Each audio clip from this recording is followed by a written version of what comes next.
On Thanksgiving morning, I woke up to a silence so heavy, it felt like a physical weight pressing against my chest. My son Jason, his wife Monica, and my 4 grandchildren had flown to Hawaii without me. They left me with nothing but a frozen dinner and a sticky note on the refrigerator. I did not cry. I did not call them to beg for an explanation.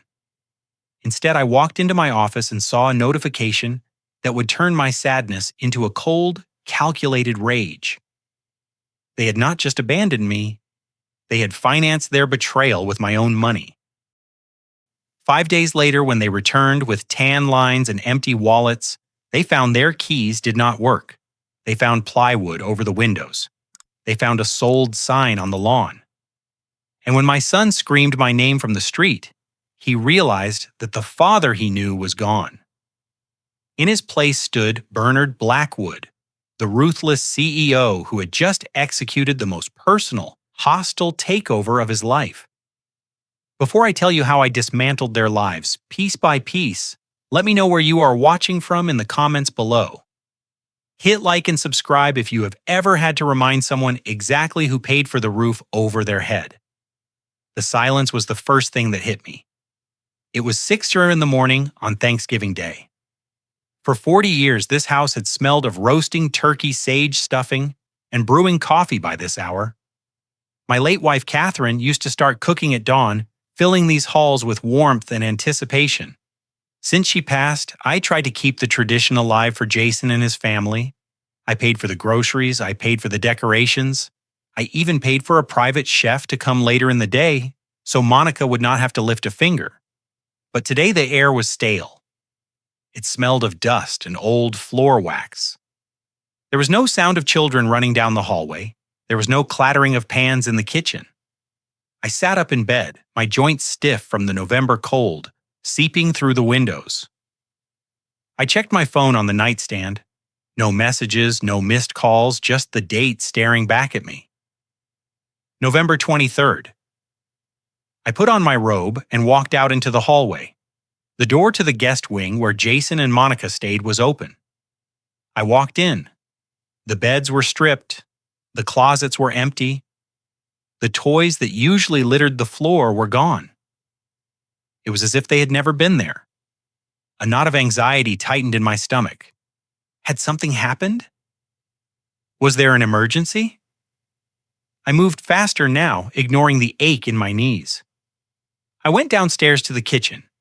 The granite countertops were bare. The massive Viking range was cold and clean. There was no chef. There was no food prep. There was just a single neon yellow Post-it note stuck to the stainless steel door of the refrigerator.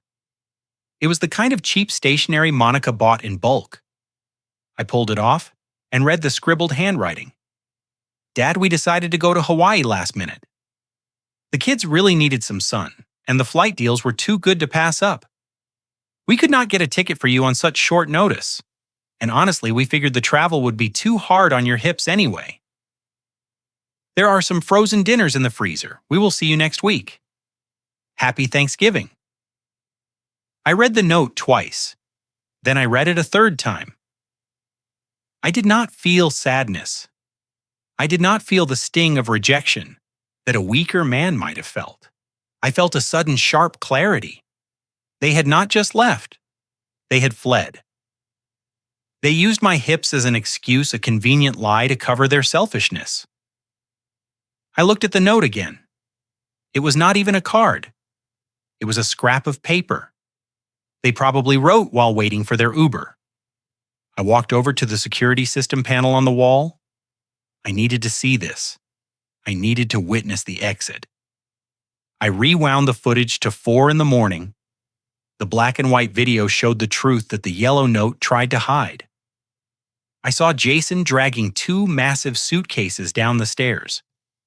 I saw Monica herding the 4 sleep-drunk children toward the door. They were not rushing because of an emergency. They were sneaking. They moved with the guilty stealth of thieves. I turned up the volume on the monitor. The high-quality microphones I'd installed years ago picked up their whispers clearly. "Hurry up, Jason," Monica hissed, adjusting her designer sunglasses indoors. If he wakes up, we are never going to get out of here. I cannot deal with another week of his stories. He is deaf in one ear. Monica, he will sleep through it. Jason whispered back, struggling with a golf bag. I watched my son, the boy I had educated, the man I had appointed as a director in my company, laughing as he quietly closed the front door.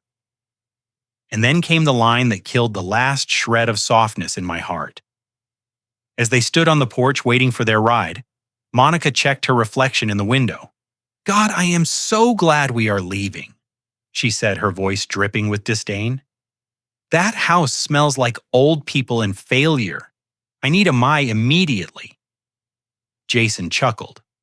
Just make sure you blocked his number on the kids' iPads. I do not want him guilt-tripping them while we are at the pool. The car arrived. They loaded the luggage. They drove away into the pre-dawn darkness. I stood there in my empty kitchen, the video playing on a loop. Old people in failure. That house was a $3 million estate in Connecticut. That smell she despised was the scent of the mahogany and leather that I had paid for. I looked at the freezer. I opened it. Inside was a single box of frozen lasagna covered in frost. That was my Thanksgiving feast. That was the value they placed on me. I walked into my study, my sanctuary. I sat behind the heavy oak desk that had served as my command center for 3 decades of corporate warfare. I was Bernard Blackwood. I had built a logistics empire from a single truck. I had negotiated with union leaders, hostile boards, and federal regulators. I had destroyed competitors who tried to undercut me. And yet I had allowed my own son to treat me like a senile dependent. I opened my laptop. I needed to check the accounts. If they had booked a last-minute trip to Hawaii for 6 people during Thanksgiving week, it would have cost a fortune. Jason constantly complained about his salary. Monica constantly complained about the cost of private school. Where did the money come from? I logged into my primary banking portal. Everything looked normal in the checking accounts. Then I clicked on the credit card tab. I had a specific card, a black Amex, that I kept for catastrophic emergencies. It was hidden in the safe in the library. The code was supposed to be known only to me. I saw the pending transaction at the top of the list. It was time-stamped 5 hours ago. 4 Seasons Resort Maui at WA. Amount $45,000. I stared at the number. $45,000. They had not just booked a room. They had booked a suite. They had booked the penthouse. They had likely prepaid for spa treatments, private dinners, and cabanas.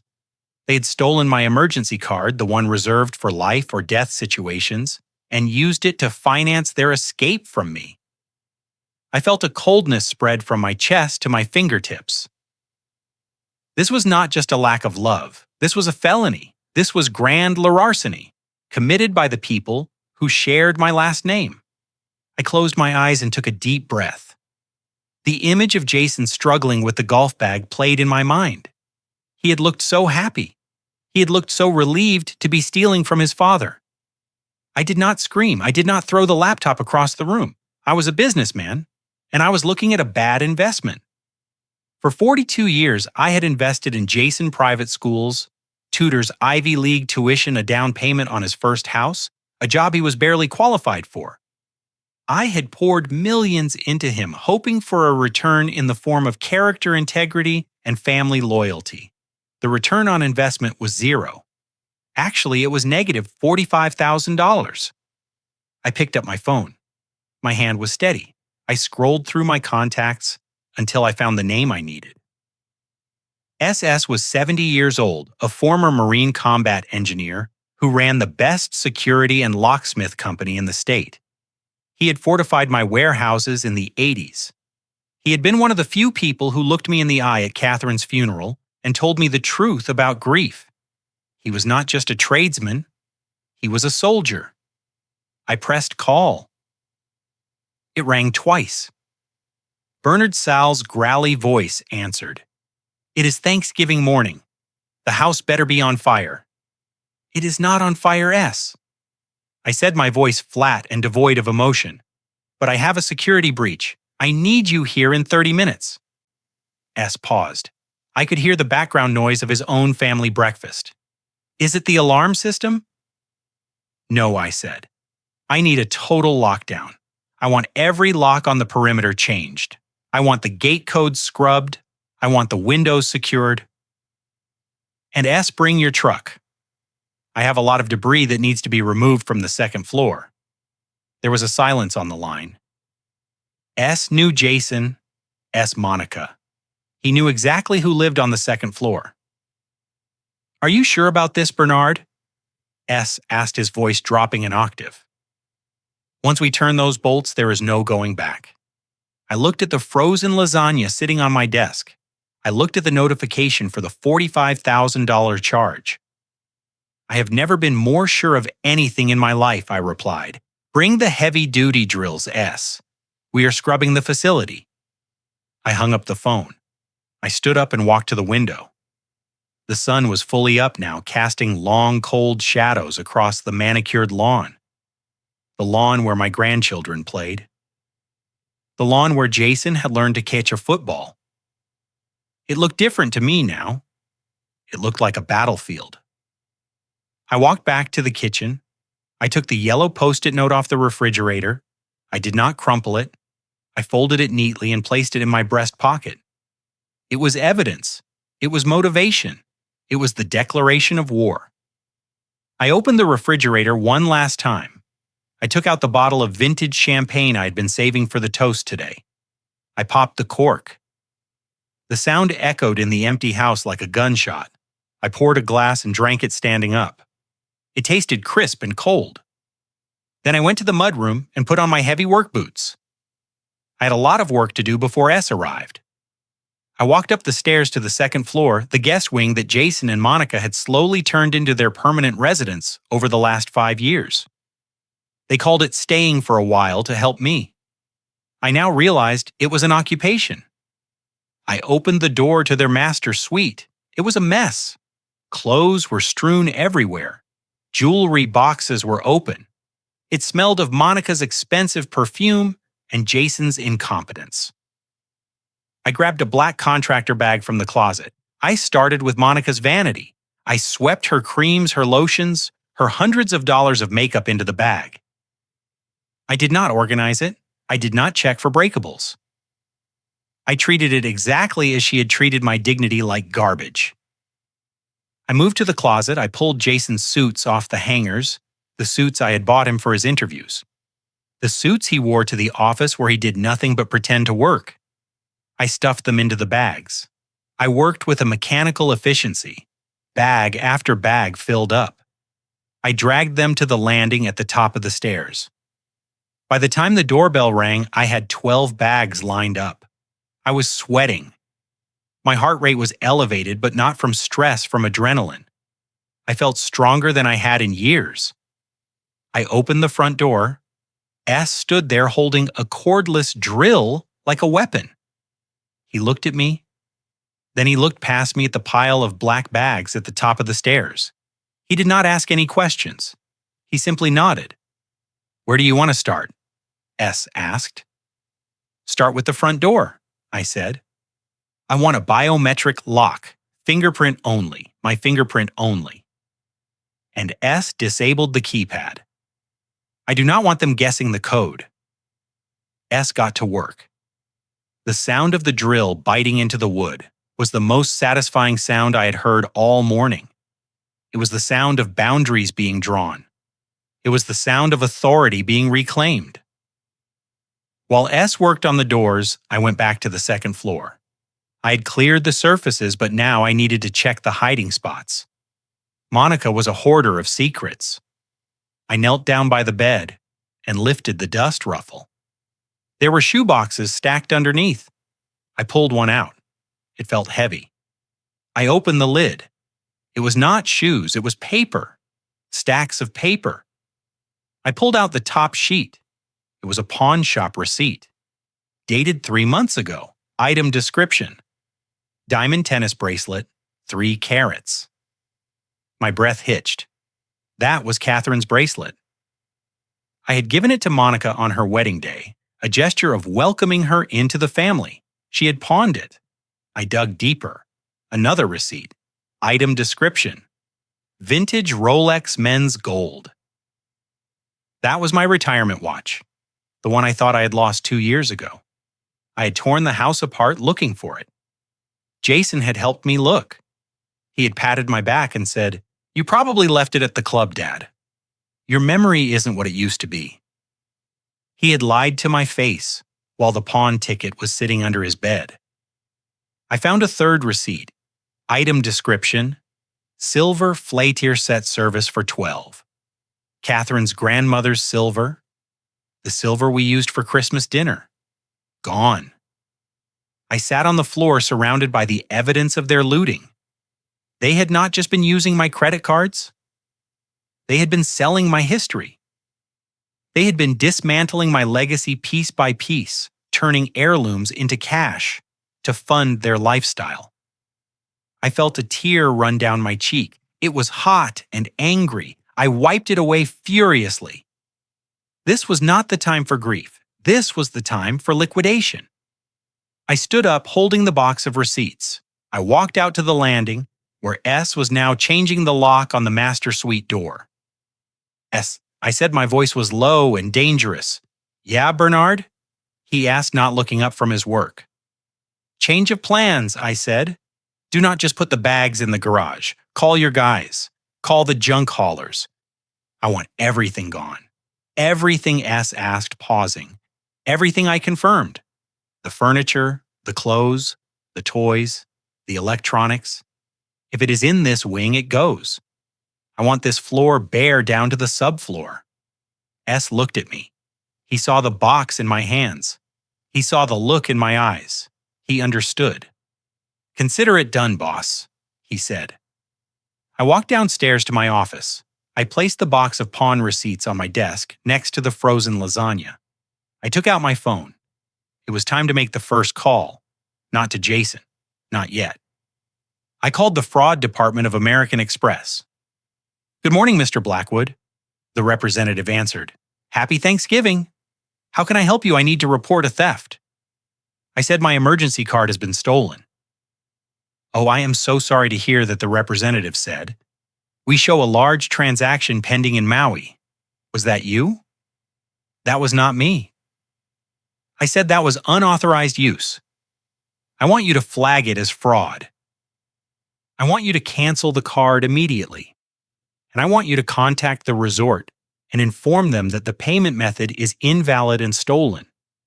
Sir, if we do that, the hotel will likely lock the guests out of the room and involve the police, the representative warned.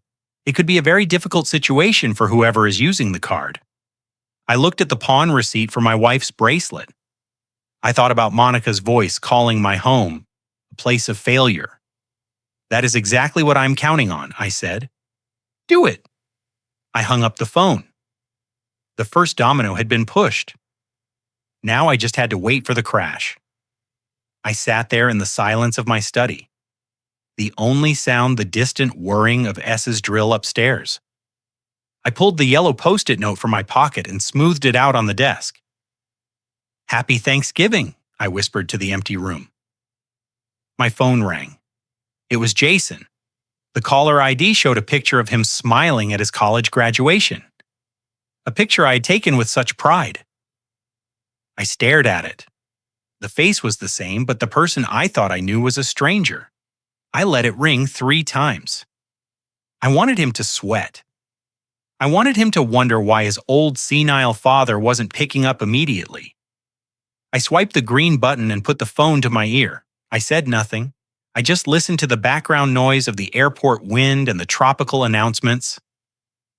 Dad Jason's voice came through breezy and fake. "Hey, did you get our note? I tried to call earlier, but the signal was bad. We just landed. It is paradise here." I leaned back in my leather chair. I looked at the ceiling.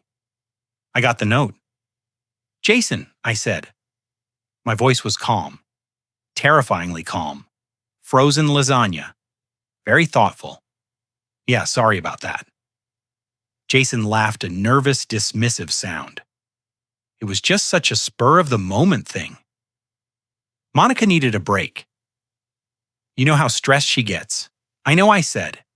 It must be very stressful pawning your mother-in-law's jewelry. That kind of work takes a toll on a person. The silence on the other end of the line was absolute. The airport noise seemed to fade away. What Jason stammered. What did you say I found the box, Jason? I said under the bed, the bracelet, my Rolex, the silver. I have the receipts. Dad, wait. I can explain. Jason's voice pitched up, panic setting in. We didn't sell them. We borrowed against them. I was going to get them back next month. It was a liquidity issue. A liquidity issue, I repeated. Is that what you call stealing from your father to pay for a vacation you cannot afford? It's not stealing, Jason shouted. It's family assets. I am your only son. It's all going to be mine eventually anyway. And there it was. The truth. He didn't see me as a person. He saw me as a bank account with a pulse awaiting room for his inheritance. Not anymore, I said. Dad, listen to me, Jason pleaded. We can talk about this when I get back. We just landed. The kids are excited. Let's just have a nice week. And I cut him off. There is no nice week, Jason. I just got off the phone with American Express. I reported the card as stolen. What Jason screamed. Dad, no. We used that card for the hotel. We used it for everything. If you cancel it, they'll decline us at check-in. I know, I said. I hope you brought cash. Dad, you can't do this. And we don't have any other cards with that limit. We are in Hawaii. We have the kids. You should have thought about that before you stole $45,000 from me, I said. You should have thought about that before you called my house a place of failure. You heard that, Jason whispered. I heard everything I said. Enjoy the frozen lasagna, son. I hung up the phone. I didn't just press the red button. I turned the phone completely off. I placed it face down on the desk. Upstairs, the sound of heavy boots echoed. S walked into the study. He was wiping his hands on a rag. Locks are done, Bernard, Sal said. And the junk crew is here. They are backing the truck up to the garage. You want them to start now? Yes, I said. Start now. S nodded and turned to leave, but he stopped at the door. You okay, Bernard? He asked softly. I looked at the pawn receipts. I looked at the black screen of my phone. I am fine, S, I said. I am just cleaning house. S left. I heard the truck beep as it reversed. I heard the heavy thud of the front door closing a door that now required my fingerprint to open. I stood up and walked to the wall, safe hidden behind the portrait of Catherine. I spun the dial. I opened the heavy steel door. Inside were the deeds, the trust documents, and the corporate charters. I pulled out the blue folder marked the Bernard Blackwood Trust. This was the nuclear option. This was the document I had hoped never to use. The house did not belong to me. It did not belong to Jason. It belonged to the trust Catherine had set up before she died. She had been worried about Jason's lack of ambition. She had insisted on a clause 12. If the beneficiary demonstrates gross negligence, moral turpitude, or hostility toward the trustee shall have the power to liquidate the assets and redirect the proceeds to a charitable organization of their choice. I was the trustee. Jason was the beneficiary, and he had just demonstrated all three conditions in a single morning. I took the folder to my desk. I picked up my landline, the old heavy receiver feeling solid in my hand. I dialed a number I knew by heart. Whitman, I said when the voice answered. Bernard, it's Thanksgiving. Are you calling to wish me well? Mr. Whitman asked. He was my corporate attorney and my oldest friend. No, I said I am calling to activate Clause 12. There was a long pause. Whitman knew what that meant. Are you sure? Whitman asked. That is the scorched earth protocol, Bernard. That means selling the house. That means cutting Jason off completely, I am sure I said. I want the house listed not on the market. Call the investors. Call the we buy ugly houses people. Call the cash buyers. I want it sold in 48 hours. Bernard, you will get pennies on the dollar if you sell that fast, Whitman warned. That estate is worth $1.5 million. A cash buyer will offer you $900,000 tops. I do not care about the price. I said I care about the speed. I want the title transferred before they get on a plane back from Hawaii. I want them to come home to a house they do not own. Understood. Whitman said, his tone shifting to professional steel. I will make the calls. I will have the paperwork ready for you to sign tomorrow morning. Thank you, I said. And Bernard Whitman added, yes. Happy Thanksgiving. Same to you, I said. I hung up. The plan was in motion. I looked out the window again. The junk crew was carrying Monica's vanity out to the truck. They were tossing it onto a pile of trash bags. It landed with a crash of breaking mirror glass. I watched it shatter. It was beautiful. I went to the kitchen and made myself a sandwich, peanut butter and jelly. It was the best meal I had eaten in months because I ate it in a house that was finally truly mine again. The silence was no longer heavy. It was peaceful. It was the silence of a fortress after the drawbridge has been raised.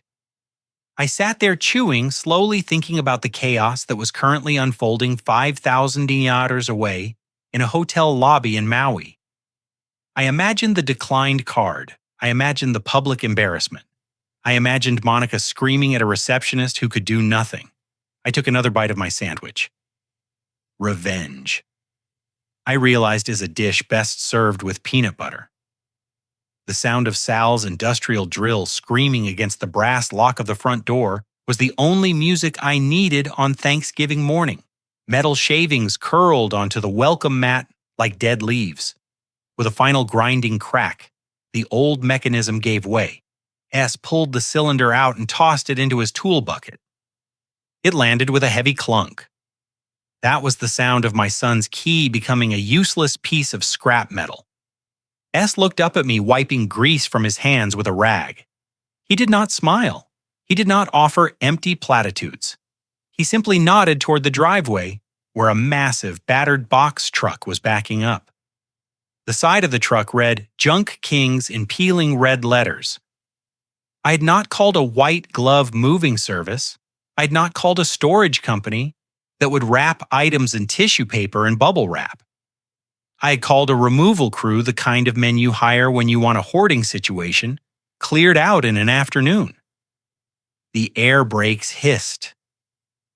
The driver, a man with 4 arms the size of tree trunks, jumped down. He held a clipboard. Mr. Blackwood? He grunted.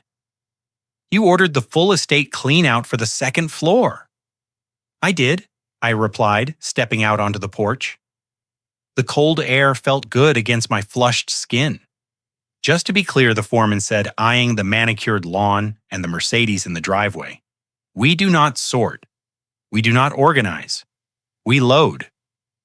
Once it goes in the truck, it is considered refuse. We take it to the transfer station or we auction it by the pound. You okay with that? I looked at the 2nd floor window, the window to the master suite, where Monica had likely spent this very morning packing her bikini and laughing at my expense. I am more than okay with that, I said. I want that floor stripped to the studs. If it is not architectural, it goes. The foreman signaled his crew. 4 men marched past me into the foyer. They wore heavy work boots that left faint mud tracks on the marble. Yesterday, I would have rushed to wipe them up. Today, I watched the mud with satisfaction. It was a sign of industry. It was a sign of change. I followed them upstairs. I wanted to watch. I needed to witness the dismantling of the shrine my son and his wife had built to themselves. They started in Monica's dressing room. This was a room that used to be my wife Catherine's sewing room. Monica had demanded we renovate it 3 years ago because she needed space for her influencer lifestyle.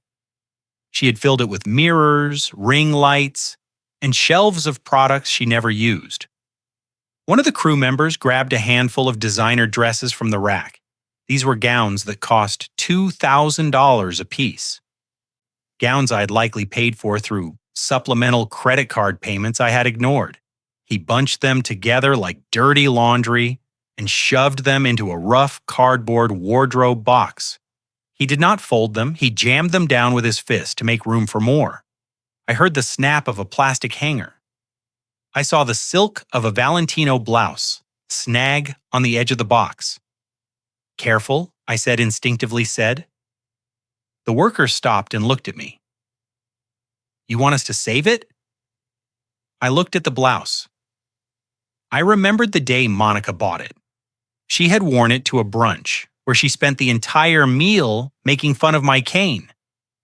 "No," I corrected myself, my voice hardening. "I meant be careful with the box. I do not want it to rip before it gets to the truck. Jam it in harder." The worker shrugged and shoved a pair of Jimmy Choo heels on top of the silk. The heel pierced the fabric. I felt a surge of dark, cold pleasure in my chest. It was intoxicating. For years I had walked on eggshells in my own house, terrified of upsetting Monica, terrified of Jason's sighs and eye rolls. I had treated their possessions like holy relics, while they treated my existence like a nuisance. Now the balance was correcting itself. They moved to the bathroom. The counter was covered in glass jars of expensive creams, serums, and perfumes. La Mer, Chanel, Dior, thousands of dollars of chemical vanity. The foreman swept his arm across the counter. The bottles clattered into a plastic bin with a deafening crash of breaking glass and cracking plastic. The smell of 100 perfumes mixing together filled the air. It was a cloying, expensive stench. "Trash or donate?" the foreman asked, looking at the mess of broken glass and half-used lotions. "Trash," I said. "All of it." I walked into the bedroom. Two men were dismantling the California King bed frame. Jason had insisted on this bed. He said he had back problems. He said he needed the best mattress money could buy. I had written the check for $8,000. Now I watched as they unscrewed the bolts and let the heavy headboard slam onto the floor. They dragged the mattress across the hardwood, not bothering to lift it. It swept away the dust bunnies and the secrets hiding underneath. "Take the sheets too," I ordered. And the pillows. I do not want anything left that holds their scent. I stood in the doorway leaning on my cane, watching my life being reclaimed one box at a time. It was violent. It was messy. It was the most beautiful thing I had ever seen. One of the men picked up a framed photo from the nightstand. It was a picture of Jason and Monica in Paris. I had paid for that trip too. It was supposed to be their 5th anniversary gift. They looked happy. They looked rich. They looked like they didn't have a care in the world because they had a father who paid for everything. The man looked at the photo, then looked at me. "Family?" he asked. I looked at the smiling faces. I looked at the eyes that had lied to me for decades. "No," I said, "tenants. Bad tenants." The man tossed the frame into a box filled with electronics. I heard the glass crack. The hallway began to fill with boxes, a wall of brown cardboard rising up like a barricade. Inside those boxes was the life my son had built on my back. His collection of vintage sneakers, his gaming consoles, his humidor, Monica's yoga equipment, her collection of handbags that she claimed were investments. I watched a limited edition Louis Vuitton bag, the one she had screamed at my housekeeper for touching, get flattened under a box of heavy books. I walked over to the pile. I reached out and touched the cardboard. It felt rough and real. Mr. Blackwood S. called from the bottom of the stairs. "Front door is secured. Back door is done. I am moving to the garage keypads. You want me to reset the remotes too?" "Reset everything Sia called back. If it opens a door, change it. I want this house to be a fortress." I turned back to the bedroom. The men were moving the rug now. It was a heavy Persian rug that had been in my family for 3 generations. Monica had moved it up here because she said it made the living room look dated. Roll it up, the foreman commanded. As they lifted the edge of the rug, something caught my eye. There was a loose floorboard near the wall. It wasn't just loose. It was pried up slightly. Hold on, I said. The men stopped. I walked over to the corner. I used the tip of my cane to nudge the wood. It moved. It was a hiding spot. Move the rug, I ordered. They dragged the heavy wool carpet away. I knelt down, my knees popping in the silence. I pried the board up with my fingers. Beneath the floor, tucked into the insulation, was a shoebox. A plain orange Nike shoebox. I pulled it out. It was heavy. It rattled. The foreman looked at me. You want that in the truck too? I sat back on my heels, the box on my lap. I had a feeling in my gut, a cold, sinking feeling, that told me I had only scratched the surface of their betrayal. Not yet, I said softly. Leave this with me. I stood up, clutching the box to my chest. The room was almost empty now. The echoes were returning, but they were my echoes. Finish up here, I told the crew. I want the walls bare. I want the closets empty. When you are done, sweep the floors. I do not want to see a single bobby pin left behind. I walked out of the room and headed downstairs to my study. The box felt like a bomb in my hands. I placed it on my desk next to the pawn receipts I had found earlier. I took a deep breath. The house vibrated with the heavy footsteps of the men upstairs, the thud of boxes being loaded onto the truck, the sound of my son's life being hauled away to the dump. I sat down and put my hand on the lid of the orange box. I knew that whatever was inside would hurt. I knew it would justify everything I had done and everything I was about to do. I lifted the lid and the air left the room. Inside the orange Nike shoebox, there were no sneakers. There was no cash. There was only paper. A chaotic, crumpled nest of thermal receipts and carbon copy slips, some yellowing with age, others crisp and white, dating back only a few days. My hands trembled as I reached in. The texture of the cheap paper felt abrasive against my fingertips. I pulled out the stack. It was thick, perhaps 50 or 60 individual slips held together by a rubber band. I snapped the band. It broke dry and brittle, stinging my thumb. The paper spilled across the mahogany desk, a landslide of evidence. I picked up the first one. It was from a place called Quick Cash Pawn and Loan in the city. Dated November 20th, 3 days ago. Item description: vintage platinum brooch, diamond and sapphire art deco. Loan amount $1 $200. The air left my lungs. I knew that brooch. I knew it intimately. I had bought it for Catherine in London for our 30th anniversary. It was one of the first truly expensive pieces I could afford after the company went public. I remembered the way her eyes had filled with tears when I pinned it to her dress. I remembered her wearing it to the opera, her hand resting on it, as if checking it was still there. She called it her Blue Star. It was worth $15,000. And Monica had pawned it for $200, $200. That was probably the cost of the first-class upgrade they had purchased for the flight to Maui. I felt a wave of nausea roll over me. All over. I swallowed hard, forcing the bile down. I picked up another receipt. Item description: South Sea pearl necklace. 18mm strand. Loan amount $800. Catherine's pearls, the ones she wore to Jason's graduation, the ones she wore in our last family portrait before the cancer took her. She had left them to Monica in her will, with a handwritten note that said, "Wear these when you need to feel strong." Monica had not worn them. She had sold them to a strip mall pawnbroker to pay for what? A spa treatment, a new handbag. The disrespect was so profound, so absolute, that it felt like a physical assault. It wasn't just theft, it was desecration. They hadn't just stolen from me. They had exhumed my wife and stripped her corpse for pocket change. I began to sort through the pile, my movements frantic. I needed to know the extent of the damage. I needed to know how much of my life was currently sitting in a dusty safe in a bad part of town. Receipt after receipt. The ruby earrings I gave Catherine when Jason was born, gone.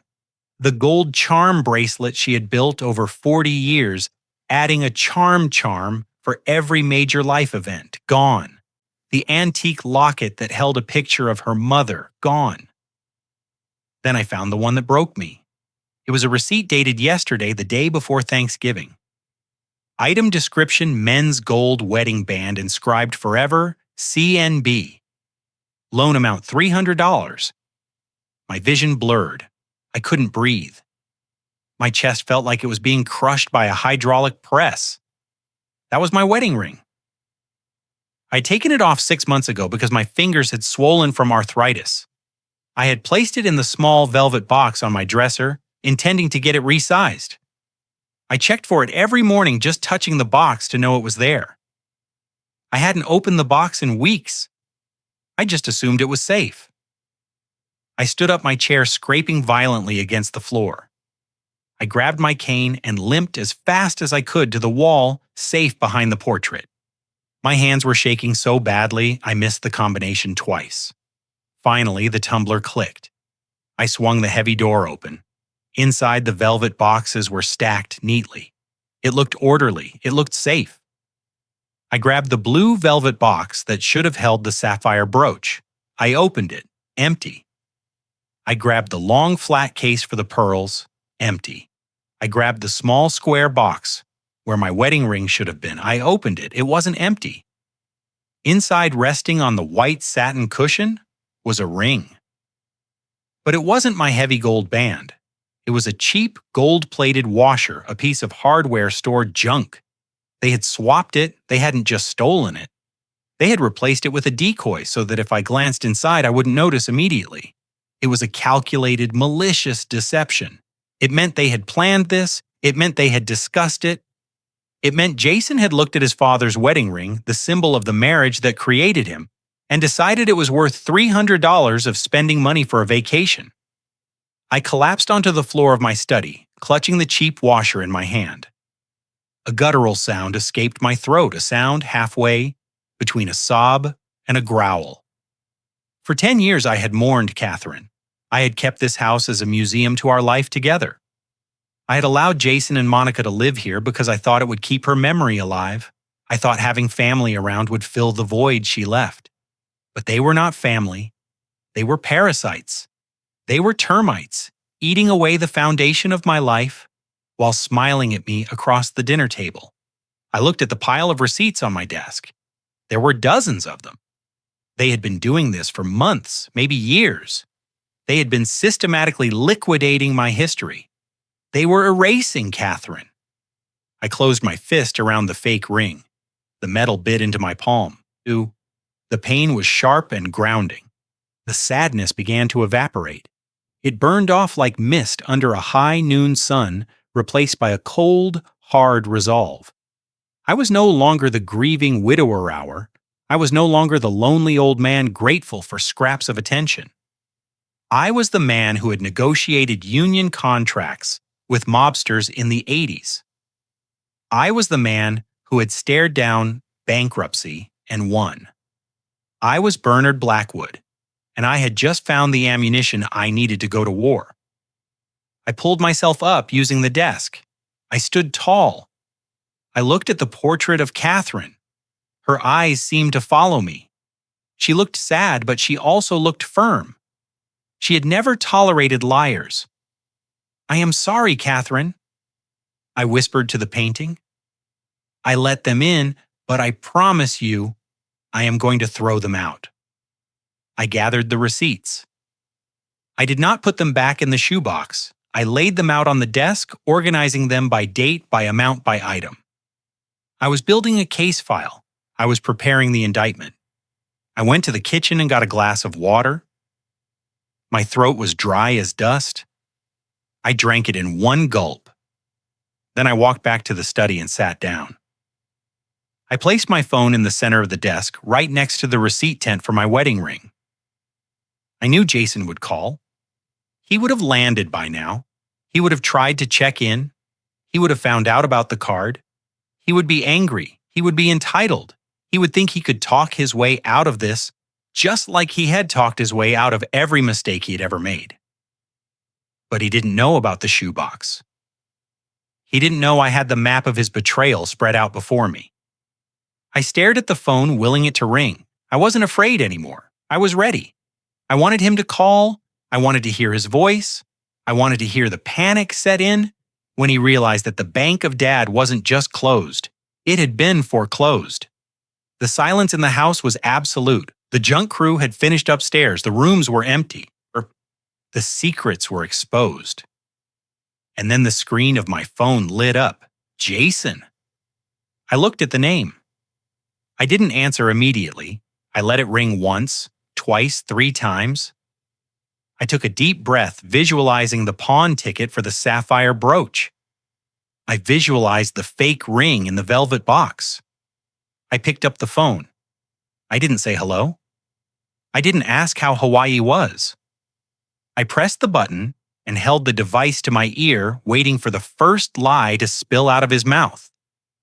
Dad, we made it. Jason's voice boomed through the speaker, overly loud and saturated with a synthetic cheerfulness that grated against my ear. I could hear the island breeze in the background, the chime of the airport arrival announcements, and the distant squeals of my grandchildren, excited to be in paradise. The contrast between his sunny, carefree reality and the cold, dismantled room I stood in was sharp enough to draw blood. Hey, did you get the note? He continued, not waiting for a response, rushing through his script. I know it was last minute, but Monica was just on the verge of a breakdown, and we saw this deal, and we figured you would be fine for a few days. You know how much you value your quiet time. He paused, waiting for me to play my part. He expected me to be the passive, understanding father. He expected me to say, "It is okay, son. Have fun." He expected the doormat he had walked on for 40 years. "I found the shoebox, Jason," I said. The silence that followed was instant and absolute. The tropical background noise seemed to drop away, leaving only the static of the connection. It wasn't a confused silence. It was a guilty one. It was the silence of a man who realizes the lock on his closet has been broken. "What box?" he asked, his voice dropping, the cheerfulness evaporating like water on a hot stove. "The Nike box under the floorboard," I replied, my voice steady, devoid of the tremor that usually shook my hands. "The one with the receipts from the pawn shop on 4th Street. I have the tickets, Jason. Catherine's pearls, the sapphire brooch, my retirement watch." "Dad, wait. You have to understand." He stammered the words, tripping over each other. "We didn't sell them, we just pawned them. It is a short-term loan. I have a bonus coming in January. I was going to get them all back before you even noticed. It was a cash flow issue. We just needed liquidity for the deposits." "You pawned your mother's legacy for liquidity?" I asked. "You swapped my wedding ring for a gold-plated washer from a hardware store for liquidity." I picked up the cheap piece of metal from my desk and squeezed it. "That was low. Dad, you shouldn't have been snooping in our room." He deflected his tone, shifting from fear to defensive anger. "We have a right to privacy. You have a right to privacy in a house you pay for." I cut him off. "You do not have a right to turn my home into a fencing operation. Look, we can talk about this when I get back." Jason said, his voice tight. "We are at the rental car counter. The kids are tired. I just wanted to check in." "We will fix it next week, I promise. Just don't be dramatic." "I am not being dramatic," I said. "I am being practical." Which brings me to the other matter. "What other matter?" he asked, wary. "Now, I notified American Express this morning," I said. "I reported the black card as stolen." There was a pause longer than the first. I could hear him breathing. I could hear the gears turning in his head as the implication hit him. "You did what he whispered." "I reported it stolen," I repeated, "because it was. I did not authorize a $45,000 vacation. I told them to flag the account for fraud. Dad, no." Jason screamed, abandoning all pretense of composure. We used that card for the reservation. We used it for the rental car. If you reported it stolen, they will decline the hold." "I imagine they already have," I said calmly. "You have to call them back. You have to authorize it. We are 5,000 cc away. We have 4 kids with us and you cannot strand us here." "I am not stranding you, Jason," I said. "You are a grown man. You have a job. You have your own credit cards. Surely you can pay for the vacation you booked." "You know our cards are maxed out," he yelled. "Dad, please." "The clerk is looking at me right now. The card just got declined. They are asking for another form of payment. Fix this." I looked at the empty spaces on my walls where the pictures of my son used to hang. I looked at the boxes of his belongings that were currently being driven to the dump. "I cannot fix it," I said. "I am just a senile old man, remember? I am just a burden. You should probably use your own liquidity." "Dad, don't you hang up. Do not." I pulled the phone away from my ear. His voice was tiny and small, a mosquito buzzing against a screen. I pressed the red button. The connection severed. I didn't just hang up. I powered the phone down completely. I watched the screen go black, extinguishing his panic, his entitlement, and his voice. For the first time in my life, I did not feel the urge to save him. I did not feel the pull of the checkbook. I felt a strange, cold sense of balance. He had stolen my past to pay for his present. I had just canned his future. I did not need to be in Hawaii to witness the destruction of my son's vacation. I watched it unfold from the comfort of my leather armchair in Connecticut, illuminated by the soft blue glow of my laptop screen. It played out in a cascade of digital notifications, a symphony of red alerts that told a story more vivid than any video feed. The first notification arrived at 2:00 in the afternoon Eastern Standard Time, which meant it was just before check-in at the Four Seasons in Maui. It was an automated email from the fraud department of American Express. It was brief, professional, and devastating. It read simply, "Merchant Four Seasons WA. Transaction type attempted charge. Amount $45,000, status declined. Code 10. Code 10. In the banking world, that is the code for a stolen card. It is the code that tells the merchant, do not return the card to the customer. It tells them to call security. It tells them that the person standing at the counter is a thief. I took a sip of my coffee and imagined the scene. I closed my eyes and I could see it perfectly.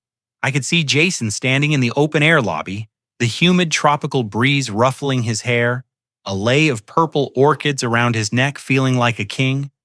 I could see Monica behind him already posting a selfie to Instagram captioning it, "Paradise, found oblivious to the fact that they were about to be evicted from Eden." Before they even took a bite of the apple, my phone, which I had turned back on but set to silent, began to vibrate against the mahogany desk. It buzzed once, then again. Then it began a continuous, angry dance across the wood. The screen lit up with Jason's name. I let it go to voicemail. I watched the transcription feature on my screen convert his panic into text in real time. The first message appeared. "Dad, pick up. The card isn't working. The guy is looking at me weird. Just call the bank and tell them it's fine. Dad, please." The desperation was palpable even in text format. He was still in the denial phase. He still thought this was a clerical error, a glitch in the system that his powerful father could fix with the snap of his fingers. He did not realize that I was the one who had built the wall he was crashing into.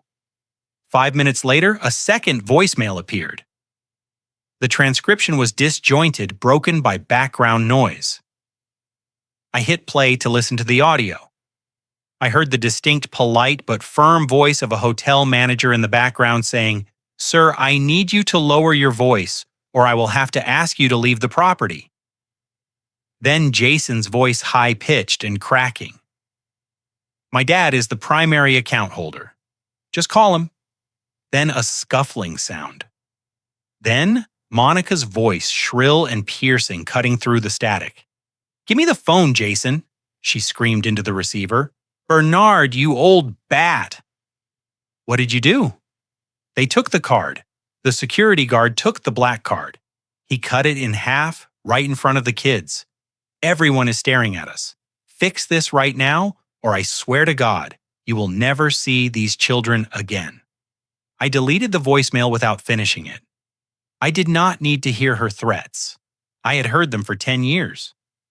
They had lost their power the moment I saw the pawn ticket for Catherine's pearls. The image of the cut credit card brought a dry smile to my lips. The black AMX was made of titanium. You cannot cut it with scissors. The security guard likely had to use heavy-duty shears behind the desk. The physical effort required to destroy my son's status symbol must have been humiliating to watch. The digital trail continued. An email from the airline popped up. My travel agent, whom I had instructed to monitor the situation, forwarded it to me. It was a cancellation notice for their return flights. I hadn't canceled them, but the airline had auto-canceled the itinerary because the card on file, the same stolen card, had been flagged for fraud across the entire network. They were stranded. They were 5,000 men from home with no return ticket and no way to pay for one. Then came the texts from the grandchildren's iPads. These were the hardest to see, but I reminded myself that this lesson was necessary. My grandson Leo, 12 years old and already mimicking his mother's materialism, sent a string of angry emojis. "Grandpa, why are we sitting on the curb? Mom is crying. Dad is yelling at a taxi driver. This sucks." I felt a twinge of guilt, a small phantom pain in my chest, but I suppressed it. I was not the one sitting on the curb. I was not the one who had booked a $45,000 vacation with stolen money. Jason and Monica had put them on that curb. I was merely refusing to pave the street with gold any longer. I watched the financial app on my phone as Jason tried his other cards. It was like watching a man trying to shoot a gun with no bullets. A notification from Visa declined. Over limit. A notification from MasterCard declined. Insufficient funds. A notification from a debit card linked to a joint account I used to subsidize declined. Account frozen. He was running through his entire wallet, swiping card after card at the rental car counter, the taxi stand, perhaps even the hotel bar, in a desperate attempt to buy a bottle of water. Each decline was a hammer blow to his ego. Each beep of the terminal was a reminder that without me, he was financially insolvent. An hour later, the tone of the messages changed. The anger had burned out, replaced by the cold reality of their situation. Jason sent a text. It was not a demand. It was a surrender. "Dad, we have $300 in cash. That is it. The hotel won't let us stay. They threatened to call the police because of the attempted fraud. We are at a Motel 6 near the airport. It is 90 Frostig. The AC is broken. The kids are hungry. Please just transfer $500 just for food." I looked at the text. A Motel 6 near the airport. I knew the area. It was industrial, loud, and far from the beaches. It was a place for flight crews on layovers and people who had made bad life choices. It was fitting. They had traded the Four Seasons for a room that smelled of stale smoke and industrial cleaner. They had traded ocean views for a view of the runway tarmac. I typed a reply. My fingers moved slowly over the keys. I wanted to be precise. I wanted there to be no ambiguity. "You have $300, I wrote. That is enough for peanut butter and jelly. It is what I am having for Thanksgiving dinner. It builds character. Do not contact me again until you have returned my property." I hit send. Then I blocked the number. I blocked Monica's number. I blocked the kids' iPads. I severed the digital umbilical cord. The sun began to set outside my window, casting long shadows across the room where the boxes of their belongings sat, waiting for the truck. I imagined them in that cramped motel room, 2 double beds for 6 people. The noise of jets taking off rattling the windows. the realization sinking in that the vacation was over before it began. They were stuck in paradise, but they were in purgatory. I walked to the kitchen to make another sandwich. As I spread the jelly, I thought about the $300 Jason had left. That was exactly the amount he had received for pawning my wedding ring. There was a poetic justice in that. He was now living on the exact value he had placed on my marriage. He would have to stretch those $300 for 5 days. He would have to count every penny. He would have to say no to his children when they asked for ice cream. He would have to feel the crushing weight of financial limitation that he had never felt in his entire privileged life. I took a bite of my sandwich. It tasted like victory. The house was quiet. The phone was silent. The fraud department had done its job. The hotel security had done its job. Now it was time for me to do mine. I had cleared the house. I had cut the funding. But the final blow, the one that would ensure they never came back, was still to come. I had to sell the kingdom before the exiles returned. The drive to Arthur Whitman's estate in Greenwich took 40 minutes. The roads were empty, slick with a cold November rain that turned the asphalt into a black mirror. Most families were gathering around dining tables right now, carving turkeys and arguing about politics. I was driving to a legal war room to carve up my son's inheritance. I had the box of pawn receipts on the passenger seat next to me. It rattled every time I hit a puddle, a constant rhythmic reminder of why I was doing this. So Whitman was waiting for me in his library. He was 75, a man who had forgotten more about estate law than most partners at major firms would ever know. He wore a cardigan and held a tumbler of single malt scotch. There was no festive spread, no holiday music, just a roaring fire and a stack of legal files on his desk. He knew me. He knew that when Bernard Blackwood called on a holiday, it wasn't for pleasantries. "Happy Thanksgiving, Arthur," I said, shaking his hand. His grip was dry and firm, like old parchment. "Bernard," he replied, gesturing to the leather chair opposite his desk. "You sound like a man who just found a termite infestation in his foundation." "Worse," I said. "I found out the termites are my heirs." I placed the orange Nike shoebox on his desk. I opened it and fanned out the receipts. Whitman put on his reading glasses. He picked up the slip for the sapphire brooch. He didn't say a word for a long time. He just read the item description, the date, and the pitiful loan amount. Then he picked up the receipt for my wedding ring. He looked at it, then looked at my hand, noticing the absence of gold for the first time. He put the papers down and took a sip of his scotch.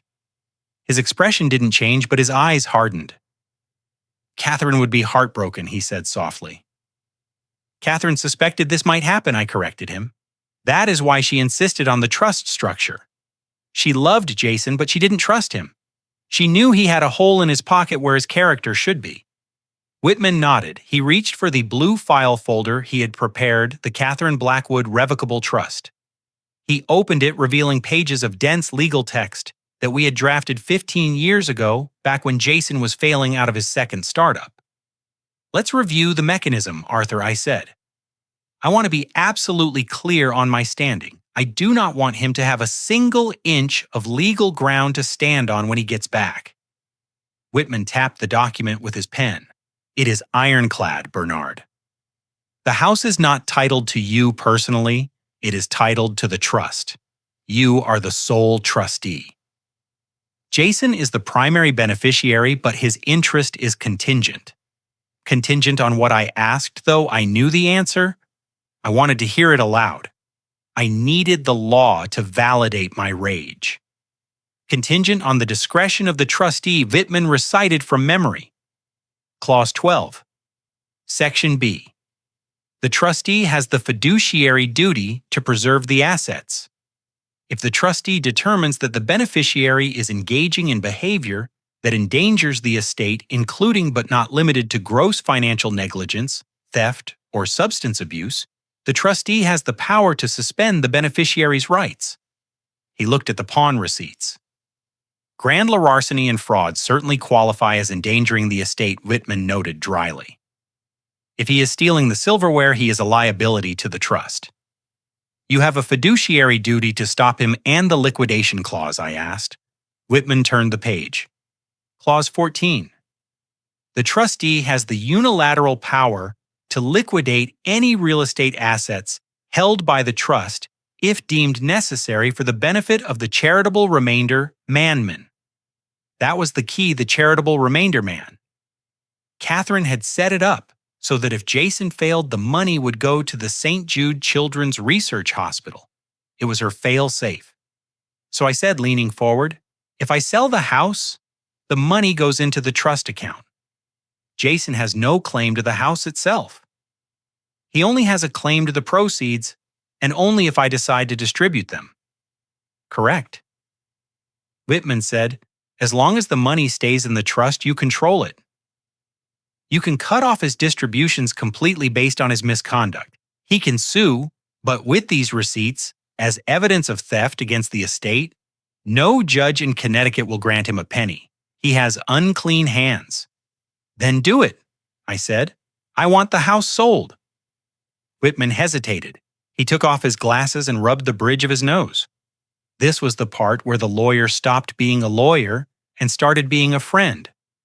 Bernard, selling the house is irrevocable, he warned. That is your home. That is where you lived with Catherine.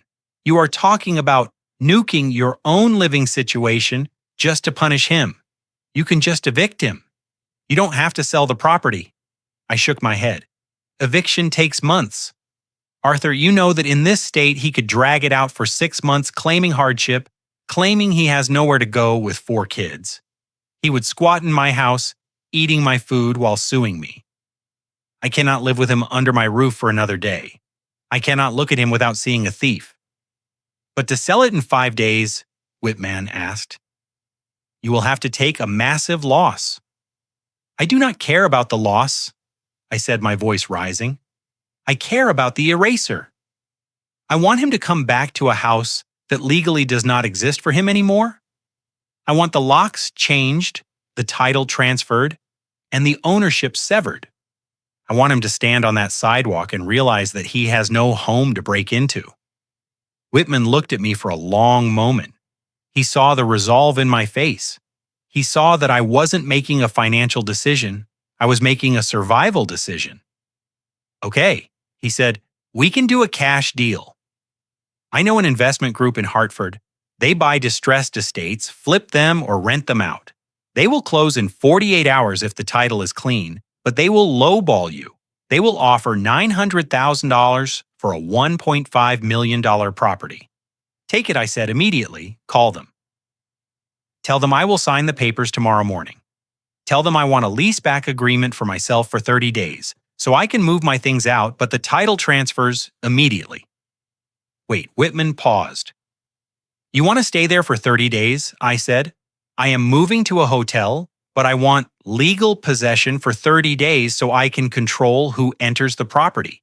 I do not want the new owners changing the locks until Jason has had his moment on the sidewalk. I want to be the one who denies him entry. Whitman let out a low whistle. That is cold, Bernard. That is absolute zero. He stole my wedding ring, Arthur, I whispered. He stole Catherine's blue star. He left me alone on Thanksgiving with a frozen lasagna while he spent $45,000 of my money on a suite in Maui. Cold is the only temperature I have left. Whitman nodded slowly. He picked up his phone. I will call the investors, he said. I will draft the sale agreement. I will prepare the amendment to the trust removing Jason as a current beneficiary due to criminal misconduct. He paused and looked at the pawn receipts again. You should report this to the police, Bernard. This is grand larceny. He could go to jail. I looked at the fire crackling in the hearth. I thought about my grandchildren. I thought about the shame of having a son in handcuffs. Not yet, I said. The police are a blunt instrument. I want to use a scalpel first. I want him to feel the consequences financially and emotionally. I want him to a roof over his head. If he fights me, if he tries to sue, then I will give these receipts to the district attorney. But for now, let's just leave him homeless." Whitman dialed the number. He put it on speaker. I listened as he negotiated the sale of my life's work. It took 5 minutes. The investors were hungry. They smelled blood in the water. They agreed to $850,000 cash closing on Monday morning. It was done. I had just lost $650,000 in equity to teach my son a lesson. It was the most expensive education I had ever paid for, but I knew it would be the only one that stuck. I stood up. I felt light. The house was no longer an anchor holding me to the past. It was just an asset I had liquidated. "Thank you, Arthur," I said.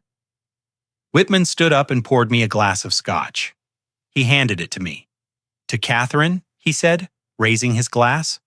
"To Catherine," I replied, and to Klaus 12 we drank. The scotch burned warm and reassuring. I had the law on my side, I had the money, and in 48 hours I would have the check. I left Whitman's house and drove back into the rain. I checked my phone, no new calls. They were probably asleep in their motel room or arguing over who was to blame. They didn't know that the ground had already shifted beneath their feet. They didn't know that the house they planned to return to was already gone. I drove past the entrance to my subdivision. I didn't turn in. I didn't want to go back to the empty house yet. I drove to the Motel 6 by the highway, the same chain where my son was currently staying in Maui. I parked in the lot and looked at the neon sign buzzing in the damp air. I wanted to remember this feeling, the feeling of being on the outside looking in, because soon that would be Jason's permanent address. The investor arrived at 8 in the morning on Friday, the day after Thanksgiving. His name was Miller, and he wore a suit that was too shiny and a watch that was too big. He looked like a shark that had just smelled blood in the water. He walked through my foyer, his eyes scanning the marble floors and the crystal chandelier, calculating his profit margin with every step. I did not offer him coffee. I did not offer him a tour. The house was empty now. The junk crew having stripped the second floor down to the bare walls the night before. The echoes of his footsteps were the only sound in the cavernous space. He ran a hand over the mahogany banister.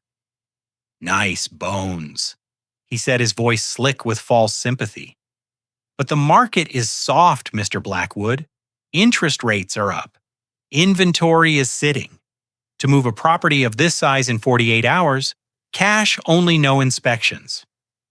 Well, that is a tall order. He was playing the game. He was trying to devalue the asset to see how desperate I was. He thought I was in financial ruin. He thought I needed the money to pay off a gambling debt or a mistress. He had no idea that I was simply buying the most expensive eviction notice in history. "Cut the theater, Miller," I said, leaning on my cane. "This house appraises for $1.5 million. The roof is slate and less than 5 years old. The HVAC is industrial grade. You know exactly what this is worth. Give me the number." Miller stopped pacing. He looked at me. Then he looked at the empty living room. $850,000. He said, "Cash wire transfer hits your account Monday morning when the title clears. Closing costs on you." I did not flinch. $850,000. That was a loss of $650,000 in equity. That was enough money to put 4 grandchildren through college. That was enough money to buy a small island. He was robbing me blind, and he knew it.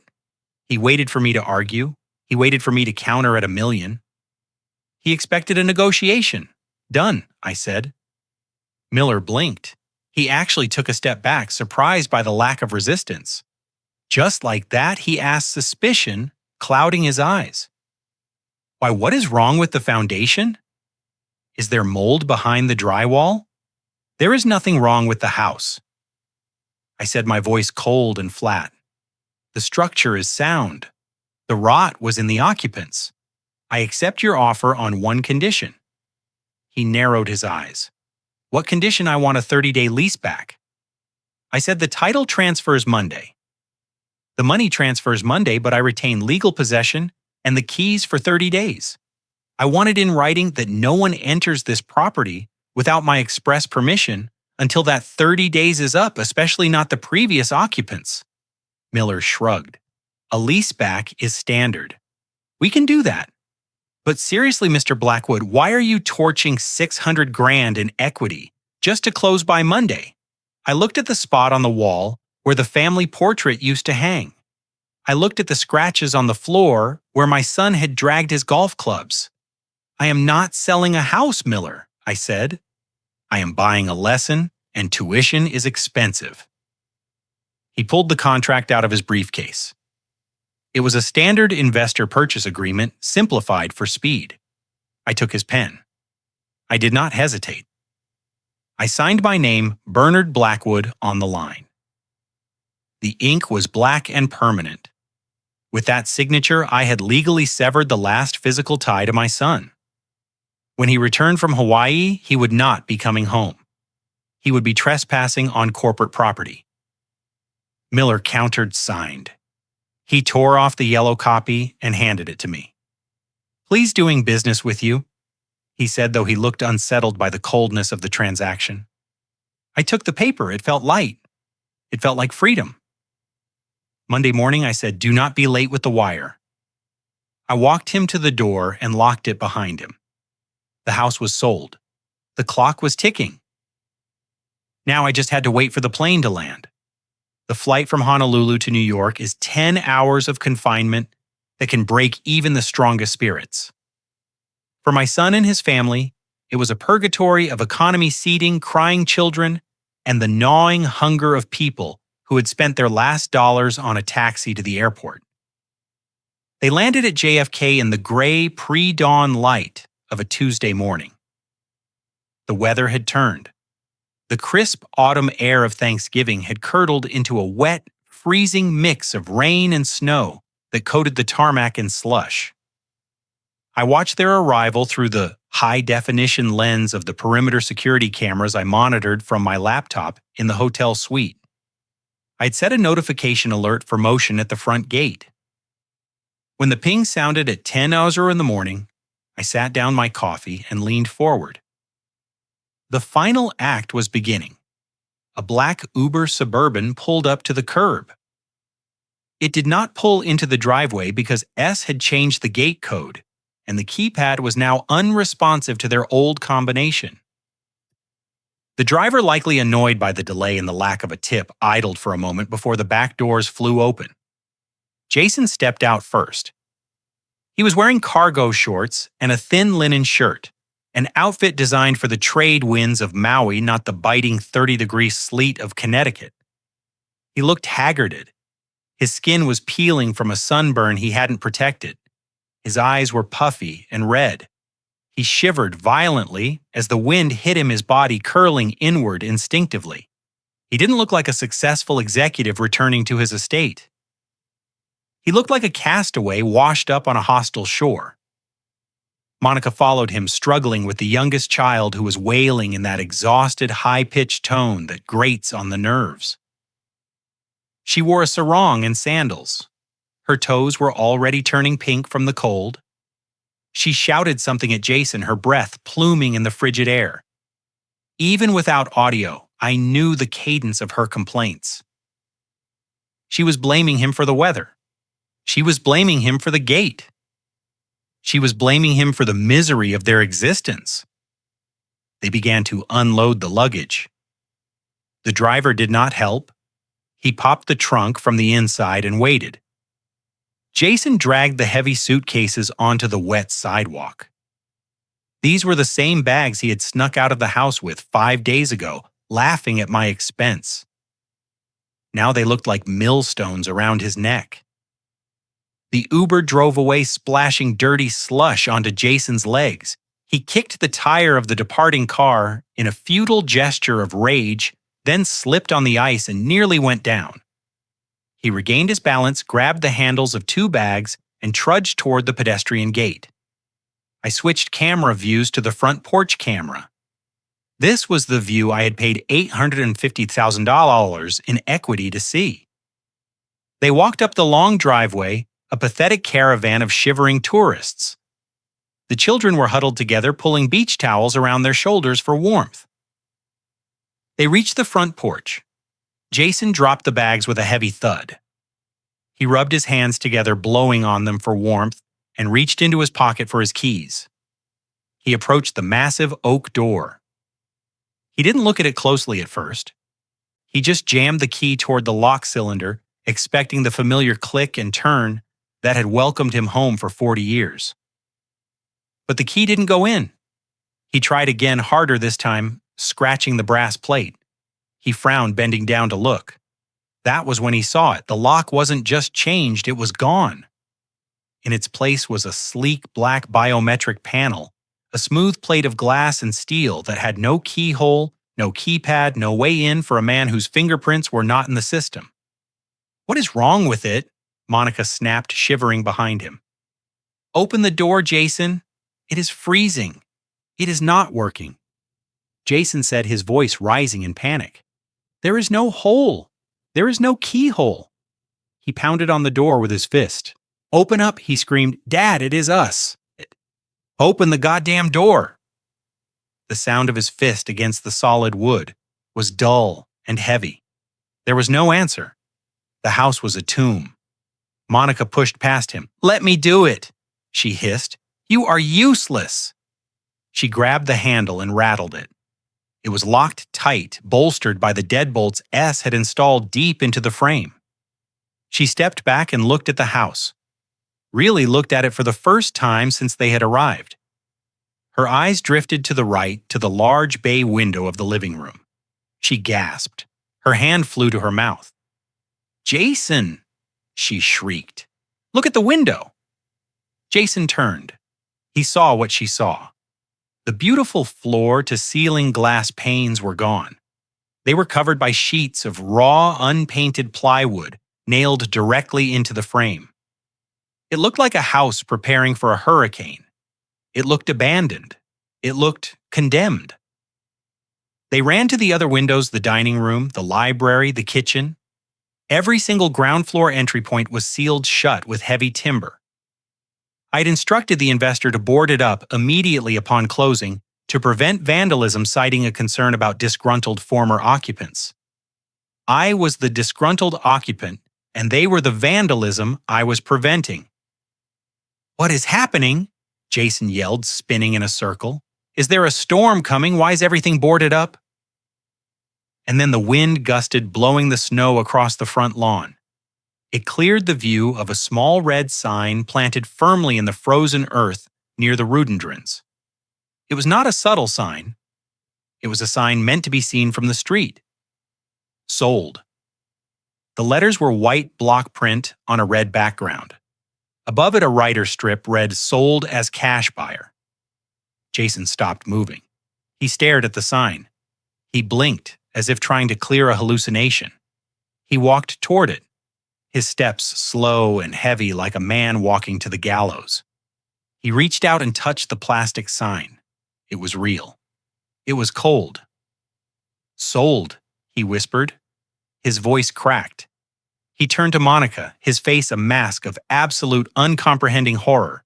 "He sold it. He actually sold it." "You are lying," Monica screamed. She ran to the sign and kicked it. It bent but didn't break. "You are lying. He can't sell it. It's our house. It's in the trust. He can't just sell it while we are on vacation." He did, Jason said, the realization crashing down on him like a tidal wave. That is why the card stopped working. That is why he didn't answer. He liquidated the estate. The children began to cry louder, sensing the terror radiating from their parents. They were cold, hungry, and standing in front of a house that had rejected them. Jason ran back to the door. He didn't knock this time. He threw his entire body weight against it. He kicked it. He clawed at the biometric scanner until his fingernails broke. "Dad!" He roared, a primal sound of rage and grief. "You open this door right now. You cannot do this to me. I am your son. I live here." He grabbed a heavy ceramic planter from the porch, one that Catherine had potted with mums every autumn. He heaved it through the air.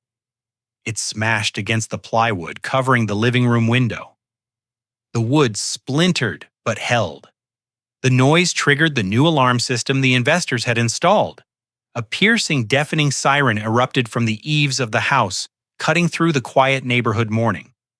Lights began to flash. Jason didn't stop. He was in a frenzy. He picked up a piece of the broken planter and started hacking at the wood, screaming obscenities, screaming my name, screaming for someone to wake up from this nightmare. But he wasn't asleep. He was wide awake in the hell he had created. Monica sat on one of the suitcases in the driveway and put her head in her hands. She didn't scream anymore. She just rocked back and forth, muttering to herself, "My clothes, my jewelry. My life. It's all gone." I watched from the screen, my pulse steady. I saw the neighbor's curtains twitching across the street. I saw the blue lights of a police cruiser turning the corner at the end of the block. The new owners monitored the alarm system. They had called the police for a break-in in progress. Jason was still hacking at the wood when the officers drew their weapons. He looked like a madman, sunburned, shivering, and violent, trying to break into a house he no longer owned. I took a sip of my coffee. The bitter warmth spread through my chest. They had wanted a home without a father. Now they had a father, but no home. The symmetry was perfect. The siren was not just a noise. It was a physical weapon. S had installed a commercial-grade system, the kind used for warehouses and vaults designed to disorient and terrify. It shrieked from the eaves with a rhythmic, piercing wail that vibrated in the chest cavity. The strobe lights mounted under the gutters began to flash, turning the gray, snowy morning into a strobe-lit nightmare of blue and white. Jason did not stop. The noise seemed to sever the last tether holding his sanity together. He had picked up a heavy, jagged shard of the ceramic planter he had smashed moments ago. He was using it like a primitive axe, hacking violently at the plywood covering the bay window. Wood chips flew into his face. He was screaming, but the siren swallowed his voice. I could see his mouth opening wide, the veins in his neck bulging his face, a mask of purple rage and sunburned skin. He was attacking the house as if it were a living thing that had betrayed him. He managed to open a small gap in the wood. He jammed his fingers into the splintered hole and pulled. I saw the blood running down his hand, dark against the pale pine. He didn't seem to feel it. He was running on pure adrenaline and entitlement. He truly believed that if he could just breach the perimeter, if he could just step onto the Persian rug in the living room, the world would reset. He believed the laws of physics and property rights would bend around him because he was a Blackwood. Monica had retreated to the sidewalk. She was shielding the children, pressing their faces into her sarong to block out the strobe lights. She was shouting at Jason, her mouth moving in a rhythm of panic, likely telling him to stop, to think, to realize that he was committing a felony in broad daylight. But Jason was beyond listening. He kicked the door again, leaving a muddy boot print on the finish. He threw his shoulder against the wood, bouncing off with a force that must have bruised the bone. Then the second element of the new security protocol engaged. The monitoring company, alerted by the perimeter breach and the glass break sensors, had dispatched the police with a Priority 1 code. A burglary in progress at a high-value estate. The first cruiser skidded around the corner, its tires crunching on the slush. It didn't use its siren. It didn't need to. The house was already screaming enough for the whole neighborhood. 2 officers jumped out before the car had fully stopped. They were not the friendly community liaison officers Jason might have expected. They were patrolmen responding to a violent intruder. Their hands were already on their holsters. "Drop the weapon." The lead officer shouted, his voice amplified by the adrenaline of the situation. He leveled his service weapon at my son. "Get on the ground now." Jason froze. He turned slowly, the ceramic shard still clutched in his bleeding hand. He looked at the gun pointed at his chest. He blinked, the snowflakes melting on his eyelashes. He didn't drop the shard. He didn't get on the ground. He stood there confused as if the police were part of the misunderstanding. "It is my house," Jason yelled, taking a step toward the officers. "I live here. My dad is inside." He locked me out. "Stop moving!" The officer roared, taking a tactical step back and tightening his grip on the firearm. "Drop the object or you will be tased." Jason looked at the shard in his hand as if he had forgotten he was holding it. He dropped it. It shattered on the frozen driveway. "I live here!" Jason screamed again, his voice cracking. "Ask anyone. Ask the neighbors." "I am Jason Blackwood." The second officer moved in, flanking him. He didn't care about the name. He saw a man with bloody hands who had just destroyed property and was acting erratically. He saw a threat. "Turn around. Hands on your head." Jason hesitated. It was a fatal second of indecision, born of a lifetime of never being told what to do. The officer didn't wait. He grabbed Jason's arm, spun him around, and kicked his legs apart. He slammed Jason face first onto the hood of the police cruiser. The cold metal must have burned his skin. "I am suing you!" Jason shouted, his cheek pressed against the wet steel. "You can't touch me. Do you know who my father is?" It was the refrain of his life. "Do you know who my father is?" He used it to get out of speeding tickets. He used it to get table reservations. Now he was using it to try and talk his way out of a breaking and entering charge on a house I no longer owned. The officer yanked Jason's arms behind his back. The handcuffs clicked.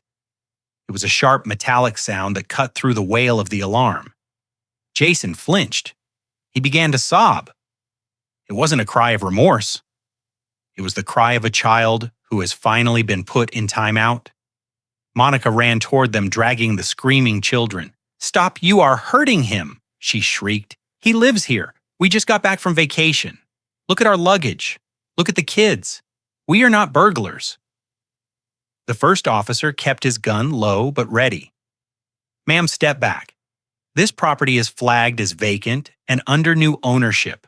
The alarm company reported an unauthorized entry by hostile parties, new ownership." Monica gasped. She stopped running. She looked at the boarded windows. She looked at Jason cuffed and crying on the hood of the car. No, that isn't possible. Bernard wouldn't." The officer ignored her. He patted Jason down, checking for weapons. He pulled Jason's wallet out of his pocket. He opened it and looked at the ID. "This ID says your address is in the city," the officer said. "This is not the address on your license." "We stayed here," Jason sobbed. "We lived upstairs." "My dad, he what?" The officer asked, pulling Jason off the hood and marching him toward the back seat of the cruiser. He went crazy. Jason yelled as he was shoved into the car. He sold it. He sold it while we were gone. The officer slammed the door. He didn't believe him. Or maybe he just didn't care. To him, this was a domestic dispute gone wrong or a squatter trying to reclaim a lost squat. Either way, Jason was in custody. The alarm finally cut off. The sudden silence was more jarring than the noise. The strobe lights stopped flashing, leaving the driveway in the gray, dull light of the winter morning. I watched from my laptop screen.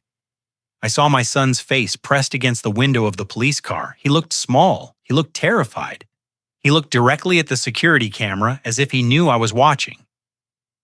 Monica stood alone on the driveway, surrounded by 4 crying children and 5 luxury suitcases. The snow was falling harder now, accumulating on her bare shoulders. She looked at the house. She looked at the police car. Then she looked at the street, realizing for the first time that there was no one coming to help her.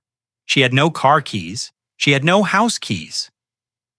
She had $300 and a husband in the back of a squad car. The officer approached her. "Ma'am, you cannot stay here. This is private property. The owner has requested that all trespassers be removed. You need to call a ride." "The owner," she whispered. I took a sip of my coffee. My hand was steady. The police had done their job. The investors had done their job. The system worked perfectly when you were the one pulling the levers. I watched as Monica pulled out her phone. Her fingers were shaking so hard she could barely type. I knew who she was going to call. She was going to call her mother. She was going to call her friends. But eventually she would realize that none of them could fix this. Then she did what I knew she would do. She dialed my number. My phone lit up on the desk. Monica. I watched it ring. I watched the face of the woman who had pawned my wife's pearls appear on the screen. I reached out and pressed the button to send it to voicemail. I wasn't ready to talk. Not yet. I wanted them to sit in the cold a little longer. I wanted the reality of the situation to settle into their bones like the frost on the ground. The police car pulled away, taking my son to the precinct for processing. Monica was left standing on the curb, waiting for an Uber she probably couldn't afford, staring at the plywood that sealed off her former life.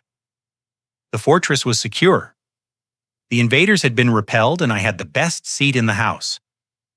The fluorescent lights of the second precinct hummed with a headache-inducing buzz that seemed to vibrate in my teeth. The air smelled of stale coffee, industrial floor cleaner, and the sharp, sour tang of human desperation. I walked through the double doors, my cane tapping a steady, authoritative rhythm on the scuffed linoleum. Mr. Whitman walked beside me, his briefcase held like a shield, his face set in a mask of professional indifference. We were not there as worried parents coming to bail out a wayward child. We were there as the plaintiffs.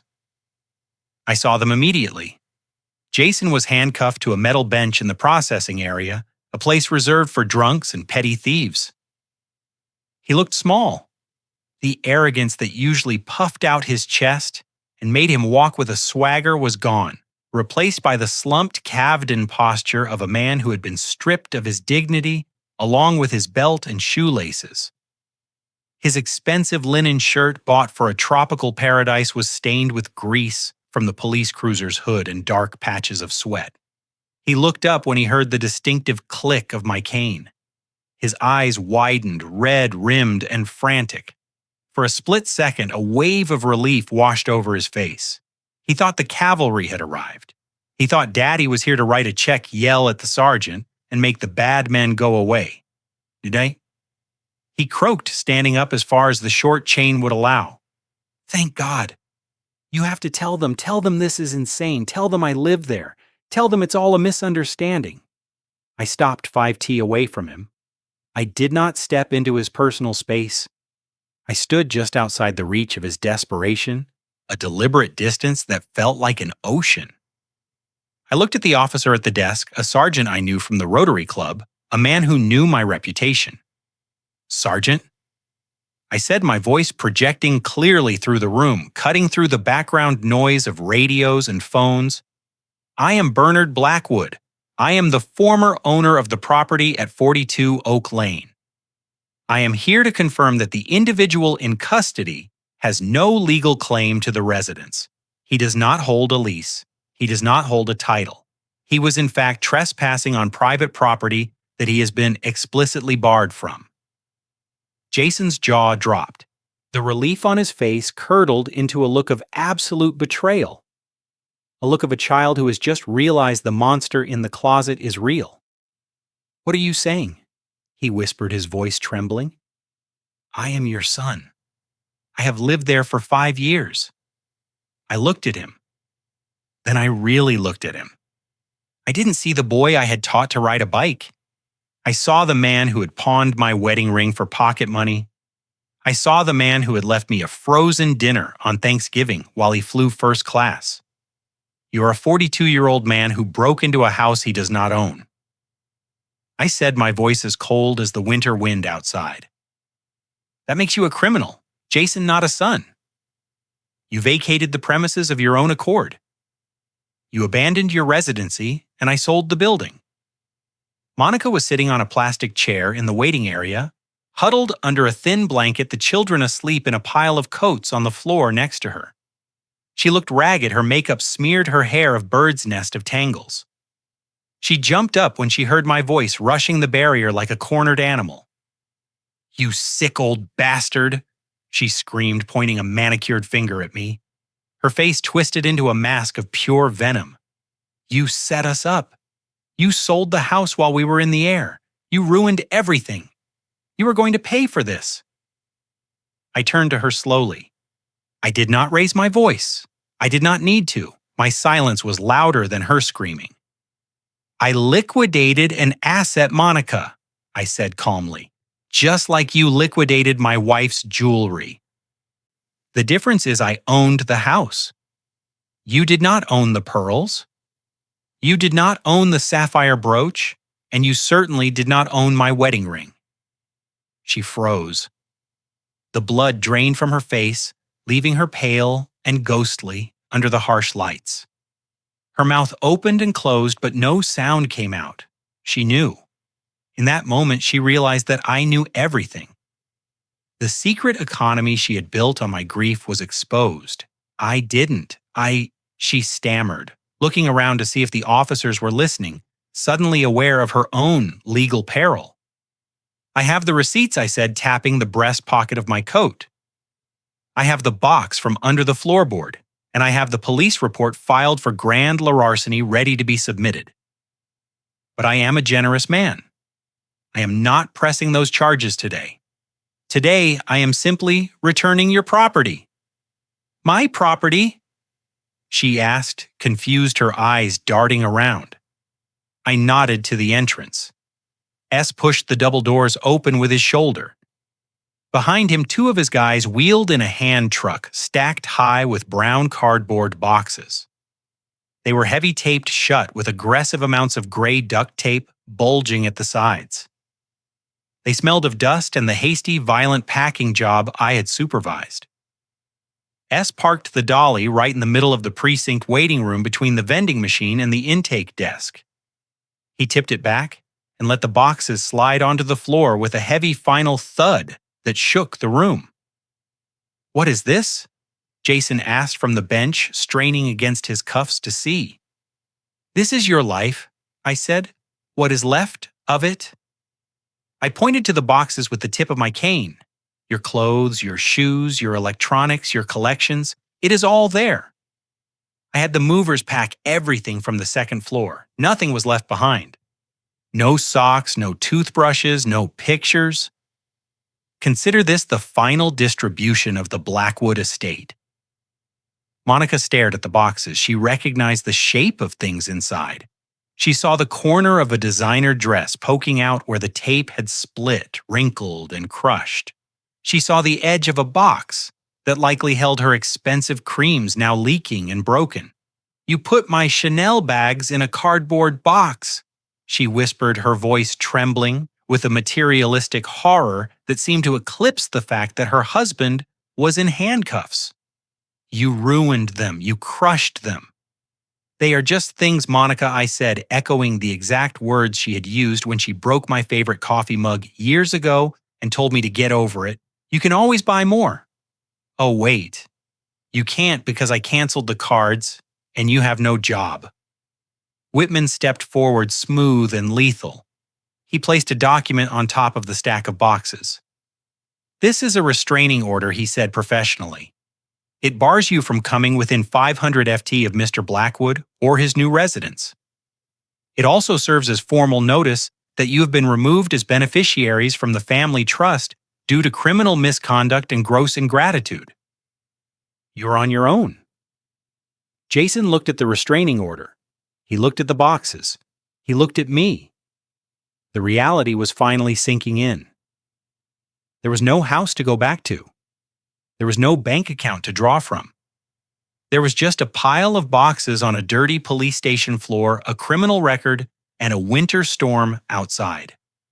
Dad, please. He wept the fight going out of him, his body sagging against the metal bench.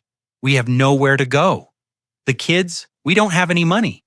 The kids are the only reason I am not having you charged with the theft of the jewelry right now. I said, figure it out, Jason. Get a job, rent an apartment, be a father instead of a dependent. For the first time in your life, save yourself. I turned my back on them. It was the hardest physical movement I had ever made. turning away from my own flesh and blood while they cried. But it was necessary. The umbilical cord had to be cut, even if I had to use a hatchet. "Where are you going?" Monica shrieked, her voice cracking. "You can't leave us here. I am going to dinner," I said without looking back. "I have a reservation, and I am paying with my own money." I walked out of the precinct into the cold, wet air. I heard Monica screaming my name behind the safety glass. I heard Jason sobbing. I heard the confused cries of my grandchildren waking up to a world where their grandfather was no longer a safety net but a wall. S was waiting by the truck. He looked at me, his face grim.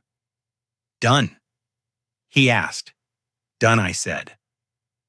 I got into the car. I didn't feel happy. I didn't feel sad. I felt light. The weight of 40 years of carrying them was gone.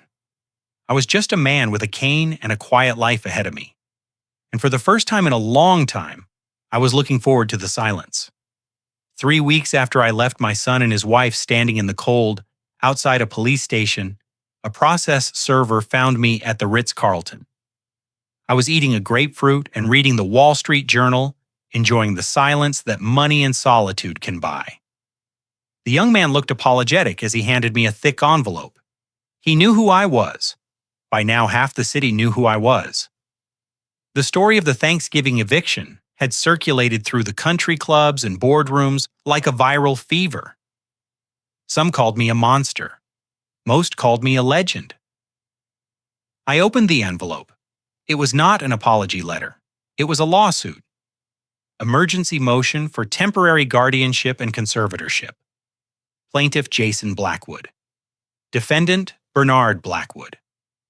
I read the filing with the detached interest of a CEO reading a competitor's desperate press release. The document claimed that I, Bernard Blackwood, had suffered a sudden and catastrophic cognitive decline. It cited the rapid below-market sale of the family estate as primary evidence of financial incompetence. It cited my erratic behavior and hostility toward family members as evidence of paranoia and dementia. It requested that this court immediately freeze all my assets, annul the sale of the house, and appoint Jason Blackwood as my legal guardian to manage my affairs for my own protection. It was Monica. I could hear her voice in every legal phrase. This was her Hail Mary. She had realized that begging wouldn't work. She had realized that guilt wouldn't work. So now she was trying to legally declare me dead while I was still breathing. She didn't want a father for her husband. She wanted a vegetable she could harvest for cash. I called Whitman. They took the bait, I said. "See you in court, Bernard," he replied. He sounded almost giddy. The hearing was scheduled for 2 days later. It was an emergency session granted because they had argued that I was a danger to my own estate. I walked into the probate court wearing my best charcoal suit, the one I used to wear to hostile takeover meetings. I did not bring a cane this time.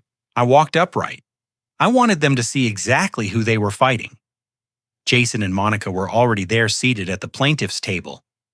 They had tried to look the part of the concerned grieving family. Jason wore a suit that was clearly too big for him now.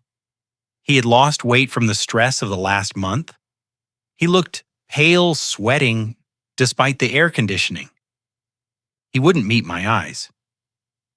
He stared at his hands, twisting a pen, looking like a man who was waiting for a bomb to go off but hoping it would be a dud. Monica, however, was in her element. She wore a modest navy dress and Pearl's fake ones, since she had pawned the real ones. She sat with her back straight, her chin high. When I walked in, she looked at me not with fear, but with a smug, predatory confidence. She smiled. It was a small, tight smile that said, "We got you, old man. You made a mistake selling that house so cheap, and now we are going to use it to bury you." Their lawyer was a man named Prescott, a billboard attorney known for aggressive litigation and loose ethics. He stood up as the judge entered, smoothing his tie. He looked at me with pity, the kind of performative pity you give to a confused animal before you put it down. "Your Honor, Prescott began, his voice booming in the small courtroom. "We are here today because a tragedy is unfolding. My client, Jason Blackwood, loves his father deeply. For 40 years, Bernard Blackwood was a titan of industry, but age comes for us all." He gestured toward me as if I were an exhibit in a museum. On Thanksgiving Day, Mr. Blackwood suffered a severe psychotic break. In a fit of paranoia, he locked his own son and grandchildren out of their family home. But he didn't stop there. In a period of 48 hours, he sold a property appraised at $1.5 million for a mere $850,000. No rational man burns $600,000 of equity overnight. That is not a business decision, Your Honor. That is a symptom. That is the action of a man whose mind has been corrupted by dementia. Monica nodded solemnly from the table, dabbing at dry eyes with the tissue. She was putting on the performance of a lifetime. She was playing the heartbroken daughter-in-law who just wanted to save Grandpa from himself. Prescott continued building his narrative brick by brick. Mr. Blackwood has cut off contact with reality. He believes his family is stealing from him. He has hallucinations of persecution. He is currently living in a hotel, burning through his savings, vulnerable to predators. We are asking the court to intervene. We are asking for an emergency conservatorship to annul the sale of the house before it is too late, and to place control of the remaining assets in the hands of his only son, who only wants to protect his father's legacy. It was a good story. It was logical. If you didn't know the context, if you didn't know about the shoe box under the floorboards, you would believe them. You would look at the numbers, the fire sale price of the house, and you would agree that I must be crazy. They were banking on the numbers. They thought the sale price was their smoking gun. They thought their greed was invisible. I sat there silent and still. I watched Jason. He was shaking. He knew this was a lie. He knew exactly why I had sold the house, but he was too weak to stop it. He was letting Monica drive the bus, even as it sped toward a cliff. Monica leaned over and whispered something to Jason. She patted his hand. She looked at me again, her eyes gleaming. She really thought she had won. She thought that by painting me as incompetent, she could undo the last month. She thought she could get a judge to sign a piece of paper that would give her the keys to the kingdom back. She was already mentally decorating the house she thought she was about to reclaim. She was already spending the money she thought she was about to control. The arrogance was breathtaking. They hadn't learned a thing. They hadn't learned humility. They hadn't learned remorse. They had only learned to double down. They were so convinced of their own entitlement that they couldn't conceive of a world where I was one step ahead of them. They looked at a lion and saw a rug. Whitman leaned over to me. "Do you want to say anything before I start?" he whispered. I looked at the judge, a stern woman who was reading the complaint with a frown. I looked at Monica, whose smirk was growing wider by the second. "No," I whispered back. "Let them finish. Let them put it all on the record. I want them to be so high up that the fall breaks every bone in their bodies." The judge looked up over her spectacles. "Mr. Prescott, she said you are making serious allegations. Removing a person's autonomy is a drastic step. Do you have medical evidence?" "We have the evidence of his actions, Your Honor," Prescott said smoothly. "And we have the testimony of his family, who have lived with him and watched his decline. We have an affidavit from his son stating that Mr. Blackwood has been forgetting things, acting aggressively, and making irrational financial choices for months." Jason flinched when his name was mentioned. He shrank into his chair. "Very well," the judge said. "Mr. Whitman, does your client wish to respond?" Whitman stood up. He buttoned his jacket slowly. He didn't look worried. He looked bored. "My client does wish to respond." "Your Honor," Whitman said, "but not with arguments. We prefer to respond with exhibits." Monica's smile faltered for a fraction of a second. She looked at the stack of documents Whitman pulled from his briefcase. She looked at the small digital recorder he placed on the table. She looked at the orange Nike shoebox that sat on the floor next to my feet. For the first time since the hearing began, I saw a flicker of doubt in her eyes. It was the realization that in a room full of lawyers, she was the only one who didn't know the law of gravity, what goes up must come down, and they were about to come down hard. Wittman did not begin with an opening statement. He did not bore the court with platitudes about the dignity of the elderly or the sanctity of the family unit.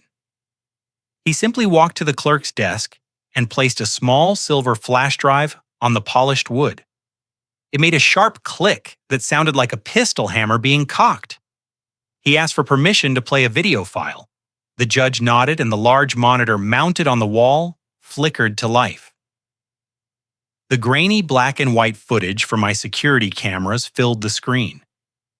The timestamp in the corner read 4 a.m. on Thanksgiving Day. The courtroom watched in silence as Jason and Monica dragged their suitcases down the stairs, laughing and whispering. The audio was crisp.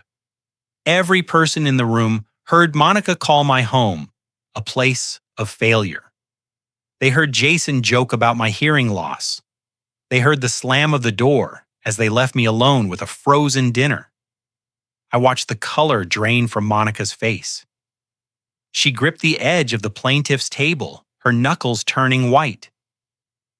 The image of the grieving, concerned daughter-in-law was cracking like cheap porcelain. But Wittman was not done. He let the video play until the car drove away, leaving only the image of an empty, silent hallway. Then he stopped the playback. "Your Honor?" Wittman said, his voice calm and resonant. "The plaintiff claims my client is suffering from paranoia and delusions of abandonment. As you can see, the abandonment was not a delusion. It was a scheduled departure."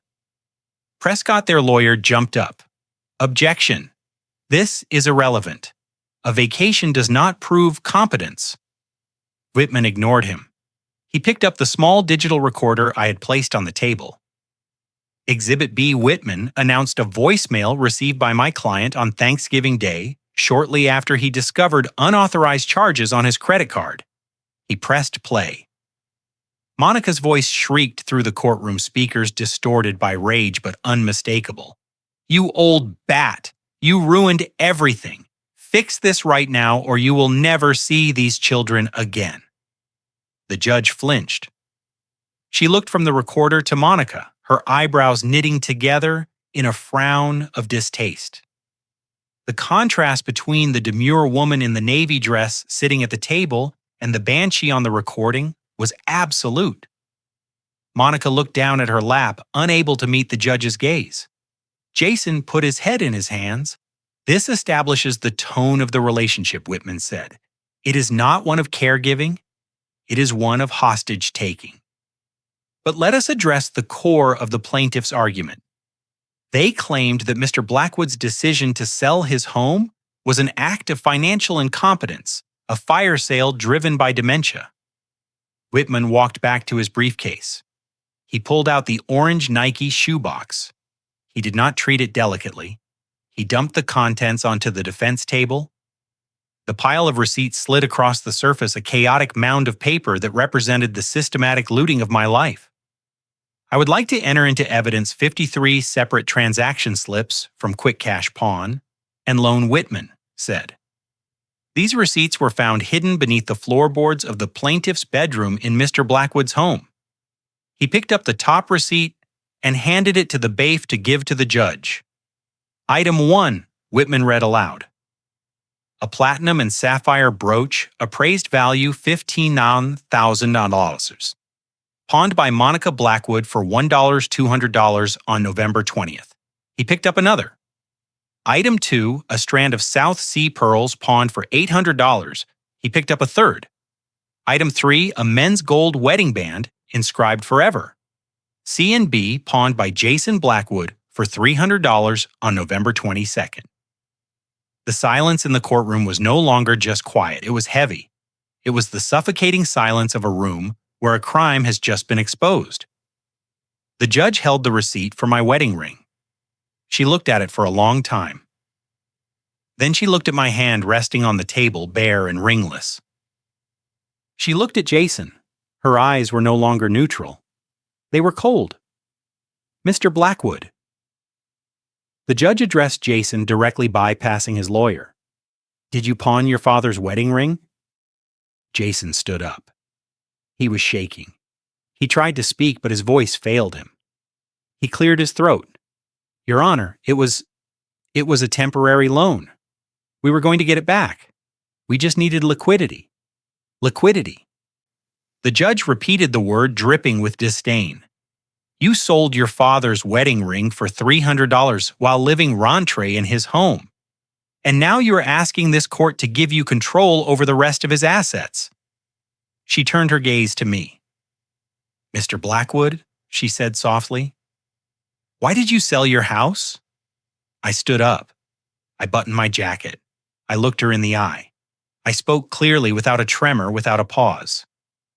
"Your Honor, I did not sell a home. I liquidated a liability. I discovered that I was harboring thieves. I discovered that my son and his wife were financing a lifestyle they could not afford by selling my past. I realized that as long as they had a roof over their heads provided by me, they would never stop.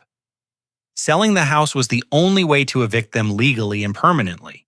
It was a strategic business decision to stop the bleeding of my estate." I paused, then added the final truth. "And frankly, Your Honor, after finding my wedding ring replaced by a hardware store washer, I could no longer sleep under that roof." The house was contaminated. The judge nodded slowly. She closed the file folder in front of her. She took off her glasses. She didn't need to hear a closing argument. She didn't need to deliberate. "Mr. Prescott," she said to Jason's lawyer, "I suggest you advise your clients to be very quiet." She banged her gavel. "This court finds no evidence of incompetence, dementia, or incapacity on the part of Bernard Blackwood. The motion for emergency guardianship is denied. The motion to annul the sale of the property is denied." She leaned forward, her voice dropping to a dangerous register. "Furthermore, based on the evidence presented today, regarding the pawn items, I am forwarding the transcript of this hearing and all exhibits to the district attorney's office for review regarding potential criminal charges for elder abuse and grand larceny." Monica gasped. She grabbed Jason's arm, her fingernails digging into his suit jacket. They had come here to take my money. Now they were leaving with a criminal investigation hanging over their heads. The judge looked at me one last time.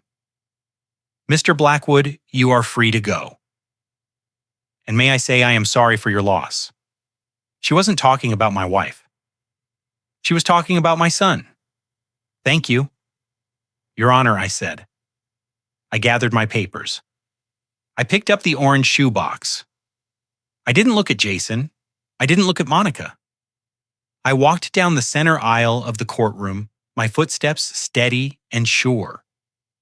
I heard Monica sobbing behind me, a sound of pure, selfish terror. I heard Jason trying to ask his lawyer if he was going to jail. I pushed open the heavy wooden doors and walked out into the hallway. The air was cool and recycled, but to me it smelled like victory. Whitman was right behind me. He clapped a hand on my shoulder. "That went well," he said dryly. "It went exactly as planned," I replied. But we weren't done. The house was gone. The guardianship was dead. But there was one last loose end. One last piece of leverage that Jason still thought he had. He still thought he had a job. He still thought he was the CEO of Blackwood Logistics, a title I had given him 5 years ago when I retired to the chairman's seat. He thought his salary was safe. I checked my watch. It was 11 Nishar in the morning. The board meeting was scheduled for noon. "Let's go, Arthur," I said. "We have one more stop." We walked to the elevator. The doors opened, and we stepped inside, leaving the ruins of my family behind us on the courtroom floor. The descent was smooth and fast. I was going down to the street, but Jason was going down much, much further. Jason caught up to us in the marble lobby of the courthouse, his breathing ragged and desperate. He looked like a man who had just survived a firing squad quad, only to realize he was standing in a minefield. He grabbed my sleeve, his fingers digging into the fabric of the charcoal suit he had once admired. "Dad, wait!" He gasped, ignoring Monica, who was lagging behind trying to fix her mascara. "I know you are angry. I know the house is gone. But listen to me. I still have my job. I am the CEO of Blackwood Logistics. I have a salary. I have a bonus coming. I can get an apartment. I can pay you back for the jewelry. Just give me time." I stopped and turned to face him. The lobby was crowded with lawyers and clients, but I created a bubble of silence around us. I looked at his hand on my arm until he released me. He was clinging to his title like a life raft in a hurricane. He truly believed that his corporate status was separate from his character. He believed that the business I built was his birthright, just like the house. "You do not have a salary, Jason," I said, my voice flat. "And you do not have a bonus." "What do you mean?" He asked, a nervous smile flickering on his face. "Of course I do. I run the company." "You retired 5 years ago. I retired from the daily operations." I corrected him. I did not retire from ownership. I retained 51% of the voting stock. And as the chairman of the board, I convened an emergency meeting this morning at 8:00 while you were sitting at the defendant's table. Wittman stepped forward. He did not reach for a briefcase this time. He reached into his inner jacket pocket and pulled out a single white envelope. He handed it to Jason. It was not thick. It was thin. It was a single sheet of paper that weighed more than the building we were standing in. Jason opened it. His eyes scanned the page. His knees actually buckled. He had to lean against a pillar to stay upright. "Tet termination for cause," he whispered, reading the bold text. "Embezzlement." "While you were in Hawaii enjoying the beach on my credit card, I had the forensic accountants go through the books," I said. "I wanted to see how the man who makes $250,000 a year could be so broke he has to steal his mother's pearls." It did not take them long to find it. I stepped closer to him, invading his space for the first time. $200 or $1,000, Jason. Over 18 months, fake invoices from shell vendors, consulting fees paid to companies registered in Monica's maiden name. You were not just a bad son. You were a thief in a suit. You were stealing from the company that put food on your table to pay for gambling debts and handbags. Monica caught up to us just in time to hear the number, 200 Isu's. She looked at Jason with a mixture of shock and recognition. She knew where the money had come from, but she hadn't known I would find it. "This is a lie," Jason stammered. "I can explain." "It was just moving funds around. It is a felony," I said. "And it is the reason you are fired, effective immediately. Security has already cleared out your office. Your company car has been repossessed. Your corporate card is canneled. You are walking out of here with nothing but the suit on your back, and even that I paid for." Jason looked around the lobby as if looking for an exit, but there was nowhere to go. He had lost his home. He had lost his reputation. And now he had lost his career. The double kill was complete. I had stripped him of every unearned privilege he had ever hidden behind. "If you ever come near me or my property again," I added, leaning in close so only he could hear, "I will hand that forensic audit to the FBI. Do not test me, son. You have already failed the final exam." I turned and walked through the revolving doors into the bright winter sunlight, leaving him standing in the lobby holding his termination letter like a death certificate. He was a CEO with no company, a homeowner with no house, and a son with no father. He was finally a self-made man. It had been exactly 30 days since the sale of the house closed. December had settled over the city with a brutal gray permanence, turning the streets into wind tunnels of biting cold. I was no longer watching the weather from a drafty Victorian estate in the suburbs. I was watching it from the floor-to-ceiling thermal windows of a penthouse apartment in the city center. I had rented it with a fraction of the proceeds from the house sale.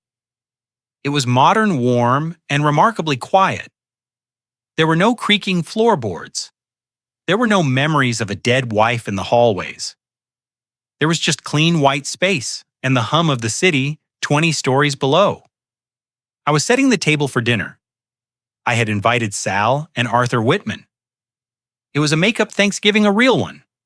I had roasted a turkey myself, basting it with butter and herbs, filling the apartment with the scent that had been missing a month ago. I was pouring the wine, a heavy Cabernet that needed to breathe, when the concierge buzzer rang. I walked to the wall panel. The video screen flickered to life, showing the vestibule downstairs. The camera lens was fish-eyed, but the distortion could not hide the misery of the two figures standing in the lobby. It was Jason and Monica. They looked like ghosts of the people who had flown to Hawaii. Jason was wearing a parka that looked 2 sizes too small, likely bought from a thrift store bin. His face was gaunt, covered in a patchy, unkempt beard that hid his weak chin but highlighted the hollows of his eyes. He looked 10 years older. The swagger of the CEO was gone, replaced by the twitchy, nervous energy of a man who was looking over his shoulder for creditors. Monica was worse. The woman who used to spend 3 hours a day on her hair and makeup was unrecognizable. Her roots had grown out a dark stripe, invading the expensive blonde dye job she could no longer maintain. She wore a coat that was clearly not hers, something synthetic and puffy that she clutched tight around her throat. She wasn't wearing makeup. Her face was pale and chapped from the cold. I pressed the talk button. I did not buzz them in. "Yes," I said. They both jumped. They looked around, trying to find the speaker source before staring into the camera lens. "Dad," Jason said. His voice was cracked and dry. The concierge said, "You live here. We need to talk. Please, it is Christmas next week." I leaned against the wall, holding my glass of wine. I did not feel the urge to open the door. I felt the same way I felt when I looked at a stranger on the street. A vague, distant pity, but no connection. "We have nothing to talk about, Jason." I said, "You received the restraining order. You are violating it by being here. We have nowhere to go." Monica interrupted, pushing her face closer to the camera. Her eyes were wild. "We are living in a motel by the highway, the one with the bugs. The kids are sick. Bernard Leo has a fever. We don't have health insurance anymore because Jason lost his job. We are eating noodles from a gas station." She pulled back, and for a moment she stepped aside to reveal the 4 children huddled on a bench in the lobby background. They looked tired. They looked confused. They were wearing coats that looked too thin for December. "Look at them," Monica sobbed. "They are your grandchildren. You cannot let them starve. You cannot be this cruel. We are sorry." "Okay, we are sorry about the house. We are sorry about the jewelry. We are sorry about everything. Just let us in. Just give us a check. Anything." I looked at the children. I felt a pang of sorrow for them. They were innocent collateral damage in a war their parents had started. But I knew that if I opened that door, if I wrote that check, I wouldn't be saving the children. I would be funding the addiction of their parents. I would be feeding the monster of entitlement that had already devoured 40 years of my life. "I am not cruel, Monica," I said, my voice steady. "Cruelty is stealing a grandmother's necklace to pay for a poolside cabana. Cruelty is leaving an old man alone on a holiday. Cruelty is teaching your children that theft is a lifestyle." "Dad, please," Jason begged, tears streaming down his face, mixing with the melted snow on his cheeks. "I will do anything. I will work in the mailroom. I will sweep floors. Just help us get back on our feet. I cannot provide for them. I don't know how." "You are 42 years old, Jason. I said it is time you learned." I reached for a manila envelope I had left on the console table by the door. I had kept it there for this exact moment. I knew they would come. Desperation makes people predictable. I have something to show you, I said. I held the envelope up to the camera lens. What is that? Jason asked, squinting. Is that a check? No, I said. It is a receipt. A receipt for a transaction that never happened. I opened the envelope and pulled out a stapled document. It was a purchase agreement for a property in the suburbs. A brand new construction, 5 bedrooms, 3 baths, a big yard, a good school district. Do you see the date on this contract, Jason? I asked. He leaned in. November 22nd, he whispered. The day before Thanksgiving. I nodded. I bought this house on November 22nd, I said. I paid the deposit, I signed the papers. It was supposed to be a surprise. I was going to put the keys in a box and give them to you at Thanksgiving dinner. It was going to be yours paid for free and clear a fresh start for you and the kids so you could move out of my house and build your own life. Monica let out a sound that was half gasp, half scream. She covered her mouth with her hands. Her eyes were wide with the realization of what she had lost. 5 bedrooms, I continued, twisting the knife. Granite kitchen, a playroom for the kids. It cost $600,000. I was ready to hand it to you. All you had to do was show up for dinner. All you had to do was be a decent son for one single day. I turned the page to the last sheet. It was a cancellation notice dated November 23rd, Thanksgiving morning. But then I woke up to an empty house, I said.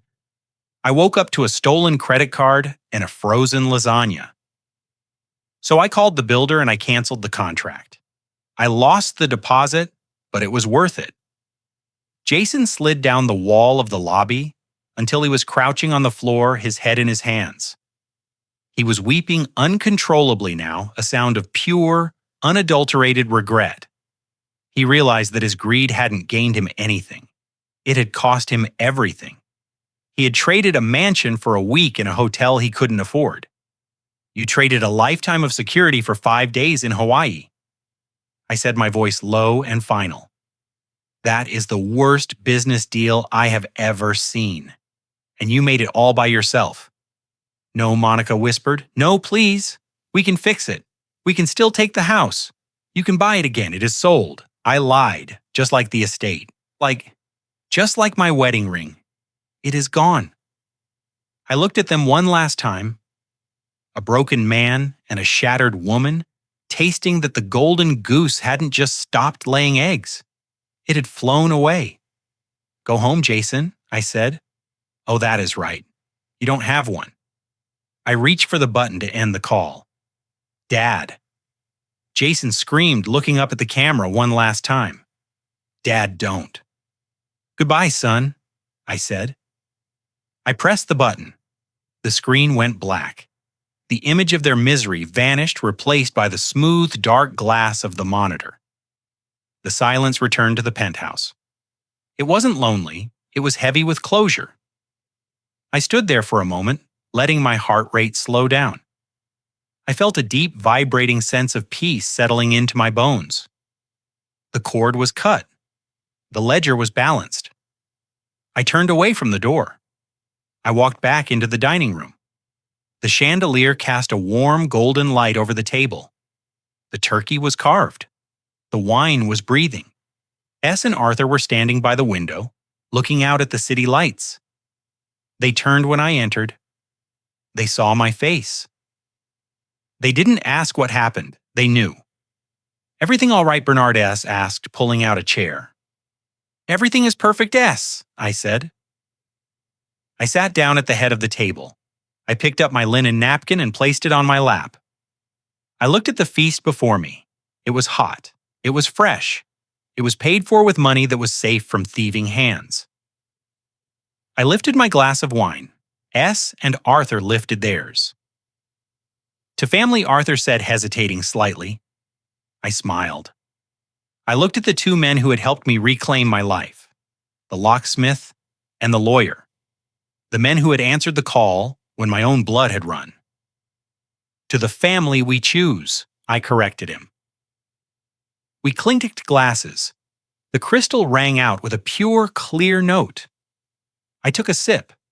The wine was excellent.